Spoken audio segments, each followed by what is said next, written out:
ਰਾਮ ਸਰੂਪ ਪੰਖੀ ਦੀ ਸਵੈ ਜੀਵਨੀ ਹੈ ਮਲੇ ਝਾੜੀਆਂ ਵੀ ਵਾਂਗ। ਚਾਹੇ ਮੈਂ ਪਿੰਡਾਂ ਦੇ ਸਕੂਲ ਵਿੱਚ ਸੀ ਜਾਂ ਬਰਨਾਲੇ ਜਿਹੇ ਸ਼ਹਿਰ ਵਿੱਚ, ਸਵੇਰੇ 5 ਵਜੇ ਉੱਠਣਾ ਮੇਰਾ ਨਿਤਨੇਮ ਰਿਹਾ। ਨਹਾ ਧੋ ਕੇ ਤੇ ਐਨ ਤਿਆਰ ਹੋ ਕੇ ਸਕੂਲ ਜਾਂਦਾ। ਸੋਮਵਾਰ ਤੋਂ ਹੀ ਐਤਵਾਰ ਦੇ ਦਿਨ ਨੂੰ ਉਡੀਕਣ ਲੱਗਦਾ। ਮਹੀਨੇ 'ਚ ਕਿਹੜੇ ਦਿਨ ਛੁੱਟੀ ਹੋਣ ਕਰਕੇ ਸਕੂਲ ਬੰਦ ਰਹੇਗਾ ਮੈਨੂੰ ਪਤਾ ਹੁੰਦਾ। ਸਾਲ 'ਚ ਗਰਮੀ ਦੀਆਂ ਛੁੱਟੀਆਂ ਕਦੋਂ ਤੋਂ ਕਦੋਂ ਤੱਕ ਹਨ, ਇਹ ਜਾਣਕਾਰੀ ਜ਼ੁਬਾਨੀ ਯਾਦ ਰੱਖ।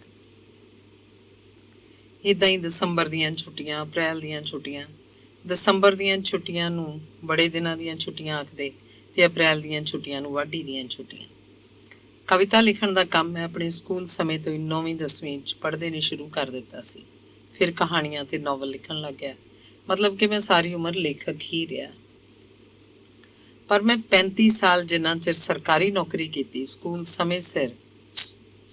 ਸਮੇਂ ਵਿੱਚ ਮੇਰੇ ਲੇਖਕ ਦਾ ਕੋਈ ਦਖਲ ਨਹੀਂ ਸੀ ਤੇ ਛੁੱਟੀ ਤੋਂ ਬਾਅਦ ਮੈਂ ਆਪਣੀ ਸਕੂਲ ਮਾਸਟਰੀ ਨਾਲ ਨਹੀਂ ਲਈ ਫਿਰਦਾ ਸੀ। ਜਦੋਂ ਮੈਂ ਸਵੇਰੇ ਸਕੂਲ ਜਾਂਦਾ, ਆਪਣੇ ਲੇਖਕ ਨੂੰ ਸਕੂਲ ਦੇ ਦਰਵਾਜ਼ੇ ਤੋਂ ਬਾਹਰ ਖੜਾ ਕਰ ਦਿੰਦਾ ਤੇ ਆਖਦਾ, ਲੈ ਵੀ ਮਿੱਤਰਾ, ਸਾਰੀ ਛੁੱਟੀ ਤੱਕ ਸਕੂਲ ਤੋਂ ਹੀ ਬਾਹਰ ਖੜਾ ਰਹੇ। ਛੁੱਟੀ ਤੋਂ ਬਾਅਦ ਘਰ ਆ ਕੇ ਮੈਂ ਮੁਕੰਮਲ ਲੇਖਕ ਹੁੰਦਾ। ਯਾਦ ਵੀ ਨਹੀਂ ਰਹਿੰਦਾ ਸੀ ਕਿ ਮੈਂ ਕੋਈ ਸਕੂਲ ਮਾਸਟਰ ਹਾਂ। ਰਿਟਾਇਰ ਹੋਣ ਤੋਂ ਬਾਅਦ ਸਭ ਕੁਝ ਬਦਲ ਗਿਆ। 31 ਅਗਸਤ ਨੂੰ ਸਕੂਲ ਦਾ ਆਖਰੀ ਦਿਨ ਸੀ। 1 ਸਤੰਬਰ ਨੂੰ ਮੈਂ ਪਹਿਲਾਂ ਵਾਂਗ ਹੀ 5 ਵਜੇ ਸਵੇਰੇ ਉੱਠਿਆ, ਨਹਾਤਾ ਧੋਤਾ, ਕੱਪੜੇ ਪਾ ਕੇ ਤਿਆਰ ਹੋ ਗਿਆ, ਨਾਸ਼ਤਾ ਕੀਤਾ ਤੇ ਸਾਈਕਲ ਦੇ ਹੈਂਡਲ ਨੂੰ ਜਾ ਹੱਥ ਪਾਇਆ। ਝੱਟ ਯਾਦ ਆਇਆ ਕਿ ਸਕੂਲ ਤਾਂ ਅੱਜ ਮੈਂ ਜਾਂਦਾ ਹੀ ਨਹੀਂ। ਮੈਂ ਤਾਂ ਰਿਟਾਇਰ ਹੋ ਚੁੱਕਿਆ। ਫਿਰ ਤਾਂ ਹਾਲ ਇਹ ਹੋ ਗਿਆ, ਪਤਾ ਹੀ ਨਾ ਲੱਗਿਆ ਕਰੇ ਅੱਜ ਬੁੱਧਵਾਰ ਹੈ ਜਾਂ ਵੀਰਵਾਰ। ਸਾਰੇ ਦਿਨ ਐਤਵਾਰ ਹੀ ਹੋ ਗਏ। ਸਵੇਰੇ ਸਦਿਆਂ ਉੱਠਣਾ ਭੁੱਲ ਗਿਆ। ਜਦੋਂ ਜਾਗ ਆ ਜਾਣੀ ਉੱਠ ਖੜਨਾ। ਟਾਈਮ ਪੀਸ ਤੇ ਅਲਾਰਮ ਕੀ ਕਰਨੇ ਸੀ। ਨਹਾਉਣ ਦੀ ਇਹ ਹਾਲਤ ਹੋ ਗਈ ਕਿ ਸਵੇਰੇ ਸਵੇਰੇ ਨਹਾਉਣਾ ਕੋਈ ਜ਼ਰੂਰੀ ਨਾ ਰਿਹਾ। ਕਿਹੜਾ ਕਿਧਰੇ ਜਾਣਾ ਹੁੰਦਾ। ਕਦੇ ਦੁਪਹਿਰੇ ਨਹਾਉਂਦਾ ਮੈਂ, ਕਦੇ ਪਿਛਲੀ ਪਹਿਰ। ਕੋਈ ਦਿਨ ਅਜਿਹਾ ਵੀ ਹੁੰਦਾ ਕਿ ਨਹਾਉਣਾ ਯਾਦ ਹੀ ਨਹੀਂ ਰਹਿੰਦਾ ਸੀ। ਆਪਣੇ ਲਿਖਣ ਪੜ੍ਹਨ ਵਿੱਚ ਮਸਤ ਰਹਿਣਾ ਨਹਾਉਣਾ ਭੁੱਲ ਜਾਂਦਾ। ਸਕੂਲ ਵੇਲੇ ਸਿਰ ਧੋਣ ਦਾ ਦਿਨ ਐਤਵਾਰ ਹੁੰਦਾ ਸੀ। ਫਿਰ ਪਤਾ ਨਾ ਲੱਗਦਾ ਕਿ ਸਿਰ ਨਹਾਤਿਆਂ ਕਿੰਨੇ ਦਿਨ ਹੋ ਗਏ। ਜਦੋਂ ਵਾਲਾਂ 'ਚ ਖੁਰਕ ਹੋਣ ਲੱਗ ਪੈਣੀ, ਨਹਾ ਲੈਣਾ। ਪ੍ਰੈਸ ਕੀਤੀ ਪੈਂਟ ਹਫ਼ਤਾ 10 ਦਿਨ ਚੱਲਦੀ ਰਹਿੰਦੀ। ਘਰੋਂ ਬਾਹਰ ਤਾਂ ਕਿਧਰੇ ਜਾਣਾ ਨਹੀਂ ਹੁੰਦਾ ਸੀ। ਘਰ 'ਚ ਕੁੜਤਾ ਪਜਾਮਾ ਹੁੰਦਾ। ਇੱਕ ਗੱਲ ਦੀ ਬੜੀ ਪਰੇਸ਼ਾਨੀ ਹੋਣ ਲੱਗੀ। ਪੈਨਸ਼ਨ ਲੈਣ ਤੋਂ ਪਹਿਲਾਂ ਮੈਂ ਆਪਣੇ ਸਾਥੀ ਅਧਿਆਪਕਾਂ ਦੀ ਸਲਾਹ ਲਈ ਕਿ ਪੈਨਸ਼ਨ ਖਜ਼ਾਨੇ 'ਚ ਜਾ ਕੇ ਲੈਣੀ ਚਾਹੀਦੀ ਹੈ ਜਾਂ ਸਿੱਧੀ ਬੈਂਕ ਤੋਂ ਹੀ। ਬਹੁਤ ਆਰਾਮ ਤਲਬ ਜੇ ਮਾਸਟਰਾਂ ਦੀ ਸਲਾਹ ਸੀ ਕਿ ਖਜ਼ਾਨੇ 'ਚ ਕਿੱਥੇ ਧੱਕੇ ਖਾਂਦਾ ਫਿਰੇ ਅਗਲਾ, ਬੈਂਕ 'ਚ ਜਮ੍ਹਾਂ ਹੋ ਜਾਂਦੀ ਹੈ, ਜਦੋਂ ਮਰਜ਼ੀ ਜਿੰਨੇ ਪੈਸਿਆਂ ਦੀ ਲੋੜ ਹੈ ਕਢਵਾ ਲਿਆਓ। ਪਰ ਕੁਝ ਇੱਕ ਬੰਦਿਆਂ ਦਾ ਤਰਕ ਸੀ ਕਿ ਖਜ਼ਾਨਾ ਠੀਕ ਰਹਿੰਦਾ ਹੈ। 2 ਲਾਭ ਨੇ। ਇੱਕ ਤਾਂ ਮਹਿੰਗਾਈ ਭੱਤੇ ਦੀ ਕਿਸ਼ਤ ਉਸੇ ਮਹੀਨੇ ਮਿਲ ਜਾਂਦੀ ਹੈ, ਜਦ ਕਿ ਬੈਂਕ ਦਾ ਕੋਈ ਪਤਾ ਨਹੀਂ ਹੁੰਦਾ। ਦੂਜਾ ਲਾਭ ਇਹ ਹੁੰਦਾ ਕਿ ਖਜ਼ਾਨੇ 'ਚ ਸਭ ਆਉਂਦੇ ਹੈ। ਪੁਰਾਣੇ ਪੈਨਸ਼ਨਰ ਮਿਲ ਜਾਂਦੇ ਆ, ਮੇਲਾ ਗੇਲਾ ਹੋ ਜਾਂਦਾ ਹੈ, ਗੱਲਾਂ ਹੋ ਜਾਂਦੀਆਂ। ਊਂ ਤਾਂ ਕਦੇ ਕੋਈ ਮਿਲਿਆ ਨਹੀਂ ਜਾਂਦਾ। ਪਹਿਲੀ ਪੈਨਸ਼ਨ ਲੈਣ ਵੇਲੇ ਹੀ ਬੜਾ ਕੌੜਾ ਅਨੁਭਵ ਹੋਇਆ। ਕਈ ਪੁਰਾਣੇ ਬੰਦੇ ਮਿਲੇ। ਇੱਕ ਸਵਾਲ ਹਰ ਕੋਈ ਕਰਦਾ ਕਿ ਸਿਹਤ ਦਾ ਕੀ ਹਾਲ ਹੈ। 2 ਬੰਦਿਆਂ ਨੇ ਪੁੱਛਿਆ, ਗੋਡੇ ਠੀਕ ਨੇ? ਇੱਕ ਐਨਕਾਂ ਵਾਲਾ ਬੁੱਢਾ ਅੱਖਾਂ ਤੇ ਹੱਥ ਦਾ ਛੱਪਰ ਜਿਹਾ ਬਣਾ ਕੇ ਕਹਿਣ ਲੱਗਾ, ਅਣਖੀ। ਊਂ ਤਾਂ ਪਛਾਣ ਨਹੀਂ ਆਈ, ਦੇਖ ਲੈ, ਨਿਗਾਹ ਹੈ ਨਹੀਂ। ਬੋਲ ਤੋਂ ਪਤਾ ਲੱਗਿਆ ਭਾਈ। ਫਿਰ ਪੁੱਛਿਆ, ਤੇਰੀ ਨਿਗਾਹ ਕਿਵੇਂ ਹੈ? 58 ਸਾਲ ਦੀ ਉਮਰ 'ਚ ਮੈਂ ਉਦੋਂ ਬਿਲਕੁਲ ਨਵਾਂ ਨਰੋਆ ਸੀ। ਸਿਹਤ ਪੱਖੋਂ ਘੋੜੇ ਵਰਗਾ। ਗੋਡੇ ਤਾਂ ਹੁਣ 75 ਸਾਲ ਦੀ ਉਮਰ ਵੇਲੇ ਵੀ ਥੋੜੇ ਮੋਟੇ ਹੀ ਦੁਖਣ ਲੱਗੇ ਆ। ਨੇੜੇ ਦੀ ਨਜ਼ਰ ਹਾਲੇ ਵੀ ਕਾਇਮ ਹੈ। ਮੈਂ ਸਵੇਰ ਦਾ ਅਖਬਾਰ ਬਿਨਾਂ ਐਨਕ ਤੋਂ ਪੜ੍ਹਦਾ। 2-4 ਮਹੀਨੇ ਇਹੀ ਹਾਲ ਰਿਹਾ। ਜਦੋਂ ਪੈਨਸ਼ਨ ਲੈਣ ਜਾਇਆ ਕਰਾਂ, ਸਿਹਤ, ਗੋਡੇ, ਨਿਗਾਹ ਦੇ ਸਵਾਲ ਮੈਨੂੰ ਬਹੁਤ ਪਰੇਸ਼ਾਨ ਕਰਦੇ, ਜਿਵੇਂ ਮੈਂ ਵਕਤ ਤੋਂ ਪਹਿਲਾਂ ਹੀ ਬੁੱਢਾ ਹੋ ਗਿਆ ਹੋਵਾਂ। ਬੁੱਢਿਆਂ 'ਚ ਬੁੱਢਾ ਹੋ ਜਾਣ ਦਾ ਤੀਬਰ ਅਹਿਸਾਸ। ਅਖੀਰ ਮੈਂ ਫੈਸਲਾ ਕੀਤਾ, ਪੈਨਸ਼ਨ ਦਾ ਖਜ਼ਾਨੇ 'ਚ ਹੀ ਰੱਖੀ। ਪਰ ਪਹਿਲੀਆਂ ਤਰੀਕਾਂ 'ਚ ਨਾ ਜਾਂਦਾ। 4-5 ਤਰੀਕ ਨੂੰ ਉਦੋਂ ਜਾਂਦਾ ਜਦੋਂ ਬੁੱਢੇ ਠੇਰੇ ਸਭ ਪੈਨਸ਼ਨ ਲਿਜਾ ਚੁੱਕੇ ਹੁੰਦੇ। ਗੱਲ ਇਹ ਕਿ ਜਿਵੇਂ ਬੰਦਾ ਨੌਕਰੀ 'ਚ ਆਉਣ ਤੋਂ ਬਾਅਦ ਆਪਣੇ ਆਪ ਨੂੰ ਸਥਾਪਿਤ ਕਰਦਾ ਹੈ, ਆਪਣੇ ਨਿਯਮ ਬਣਾਉਂਦਾ, ਉਵੇਂ ਹੀ ਰਿਟਾਇਰ ਹੋਣ ਤੋਂ ਬਾਅਦ ਉਹਨੂੰ ਆਪਣੇ ਆਪ ਨੂੰ ਮੁੜ ਸਥਾਪਿਤ ਕਰਨਾ ਪੈਂਦਾ ਹੈ। ਆਪਣੀ ਜ਼ਿੰਦਗੀ ਨੂੰ ਨਵੇਂ ਨਿਯਮਾਂ 'ਚ ਢਾਲਦਾ ਹੈ। ਰਿਟਾਇਰ ਹੋਣ ਬਾਅਦ ਇੱਕ ਤਰ੍ਹਾਂ ਨਾਲ ਬੰਦੇ ਦਾ ਨਵਾਂ ਜਨਮ ਹੁੰਦਾ ਹੈ। ਜ਼ਿੰਦਗੀ ਨਵੇਂ ਸਿਰੇ ਤੋਂ ਸ਼ੁਰੂ ਕਰਨੀ ਹੁੰਦੀ ਹੈ। ਰਿਟਾਇਰ ਹੋ ਕੇ ਕਰਮਚਾਰੀ ਇੱਕ ਤਰ੍ਹਾਂ ਨਾਲ ਬੇਰੁਜ਼ਗਾਰ ਜਿਹਾ ਹੋ ਜਾਂਦਾ ਹੈ। ਪੈਸੇ ਟਕੇ ਵੱਲੋਂ ਬੰਦਾ ਕਿੰਨਾ ਵੀ ਸੁਖੀ ਹੋਵੇ, ਰਿਟਾਇਰ ਹੋਣ ਬਾਅਦ ਉਹਦੇ ਲਈ ਸਰਗਰਮੀ ਜ਼ਰੂਰੀ ਹੈ।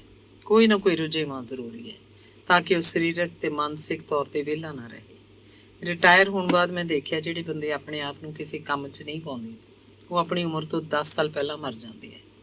ਸਵੇਰੇ ਉੱਠ ਕੇ ਸੈਰ ਜਾ ਆਉਣਾ, ਅਖਬਾਰ ਪੜ੍ਹ ਲੈਣਾ, ਦੁਪਹਿਰ ਦੀ ਰੋਟੀ ਖਾ ਕੇ ਸੌਂ ਜਾਣਾ, ਸ਼ਾਮ ਨੂੰ ਹਾਣੀ ਬੁੱਢਿਆਂ 'ਚ ਬੈਠ ਕੇ ਗੱਲਾਂ ਮਾਰ ਲੈਣਾ। ਕੋਈ ਰੁਝੇਵਾਂ ਨਹੀਂ ਹੁੰਦਾ। ਭੂਮੀ ਮਾਲਕ ਖੇਤੀ ਦੇ ਕੰਮ 'ਚ ਰੁੱਝ ਸਕਦਾ, ਦੁਕਾਨਾਂ ਵਾਲੇ ਦੁਕਾਨ ਤੇ ਬੈਠਣ, ਬਾਕੀ ਬੰਦੇ ਕੋਈ ਹੋਰ ਕੰਮ ਕਰਨ। ਲੇਖਕ ਤਾਂ ਮੈਂ ਪਹਿਲਾਂ ਹੀ ਸੀ। ਰਿਟਾਇਰ ਹੋਣ ਬਾਅਦ ਰੁਝੇਵੇਂ ਲਈ ਮੈਂ ਕਹਾਣੀ ਪੰਜਾਬ ਪਰਚਾ ਸ਼ੁਰੂ ਕਰ ਲਿਆ, ਜੋ ਅੱਜ ਤੱਕ ਚੱਲ ਰਿਹਾ। ਇਹ ਗਲਪ ਸਾਹਿਤ ਦਾ ਤਿਮਾਹੀ ਪਰਚਾ ਹੈ। ਹੁਣ ਤੱਕ 54 ਅੰਕ ਛਪ ਚੁੱਕੇ ਹੈ। ਸਾਡਾ ਇਹ ਰਿਕਾਰਡ ਹੈ ਕਿ ਇਹ ਹਰ ਅੰਕ ਨਿਸ਼ਚਿਤ ਸਮੇਂ ਤੋਂ ਲਗਭਗ 1 ਮਹੀਨਾ ਪਹਿਲਾਂ ਛਾਪ ਦਿੰਦੇ ਹਾਂ। ਪਰਚੇ ਦਾ ਬਹੁਤ ਕੰਮ ਰਹਿੰਦਾ। ਪਰਚੇ ਕਰਕੇ ਮੈਂ ਇੱਧਰ ਉੱਧਰ ਬਾਹਰ ਘੁੰਮਦਾ ਫਿਰਦਾ ਰਹਿੰਦਾ। ਪਰਚੇ ਦਾ ਸਾਰਾ ਕੰਮ ਮੈਨੇਜਰ ਤੋਂ ਲੈ ਕੇ ਚਪੜਾਸੀ ਤੱਕ ਸਭ ਆਪ ਕਰਦਾ। 3 ਮਹੀਨੇ ਪਤਾ ਹੀ ਨਹੀਂ ਲੱਗਦਾ ਕਦੋਂ ਨਿਕਲ ਜਾਂਦੇ। ਪਰ ਹੁਣ ਕ੍ਰਾਂਤੀਪਾਲ ਨੇ ਮੇਰਾ ਕੰਮ ਕਾਫੀ ਘਟਾ ਦਿੱਤਾ ਹੈ। ਇੱਕ ਤਾਂ ਹਰ ਵਾਰ ਸੰਪਾਦਕੀ ਲੇਖ ਉਹ ਆਪ ਲਿਖਦਾ ਹੈ। ਹਿੰਦੀ ਵਿੱਚ ਭਖਦੇ ਮਸਲਿਆਂ ਵਾਲੇ ਛੋਟੇ ਆਰਟੀਕਲ ਅਨੁਵਾਦ ਕਰਨਾ ਉਹਦੇ ਜਿੰਮੇ ਹੈ। ਮਹੱਤਵਪੂਰਨ ਗੱਲ ਇਹ ਹੈ ਕਿ ਉਹ ਅਗਲੇ ਅੰਕ ਦੇ ਮੈਟਰ ਬਾਰੇ ਬਾਕਾਇਦਾ ਮੇਰੇ ਨਾਲ ਡਿਸਕਸ ਕਰਦਾ ਹੈ। ਅਸੀਂ ਹੋਰ ਪਰਚਿਆਂ ਨਾਲੋਂ ਕਹਾਣੀ ਪੰਜਾਬ ਨੂੰ ਵੱਖਰੀ ਦਿੱਖ ਦਾ ਤਿਮਾਹੀ ਬਣਾਉਣ ਦੀ ਕੋਸ਼ਿਸ਼ 'ਚ ਲਗਾਤਾਰ ਯਤਨਸ਼ੀਲ ਰਹਿੰਦੇ ਹਾਂ। ਰਿਟਾਇਰ ਹੋਣ ਬਾਅਦ ਮੈਂ ਆਪਣੀਆਂ ਸਾਹਿਤਿਕ ਗਤੀਵਿਧੀਆਂ ਪਹਿਲਾਂ ਨਾਲੋਂ ਹੋਰ ਤੇਜ਼ ਕਰ ਲਈਆਂ। 1993 'ਚ ਪ੍ਰਤਾਪੀ ਜਿਹਾ ਸ਼ਾਹਕਾਰ ਨਾਵਲ ਲਿਖਿਆ। 1998 ਤੋਂ 2002 ਤੱਕ ਵੱਡਕਾਰੀ ਨਾਵਲ ਦੁੱਲੇ ਦੀ ਢਾਬ ਨੂੰ 5 ਭਾਗਾਂ 'ਚ 5 ਸਾਲ ਲਿਖਦਾ ਰਿਹਾ। ਦੁੱਲੇ ਦੀ ਢਾਬ ਦੇ 5 ਭਾਗ ਛਪਣ ਤੋਂ ਬਾਅਦ ਇੱਕ ਤਰ੍ਹਾਂ ਨਾਲ ਮੈਂ ਰੁਕ ਗਿਆ ਸੀ। ਮੇਰੇ ਦਿੱਲੀ ਵਾਲੇ ਪਬਲਿਸ਼ਰ ਦੀ ਢਿੱਲ ਕਰਕੇ ਅਜਿਹਾ ਹੋਇਆ ਸੀ।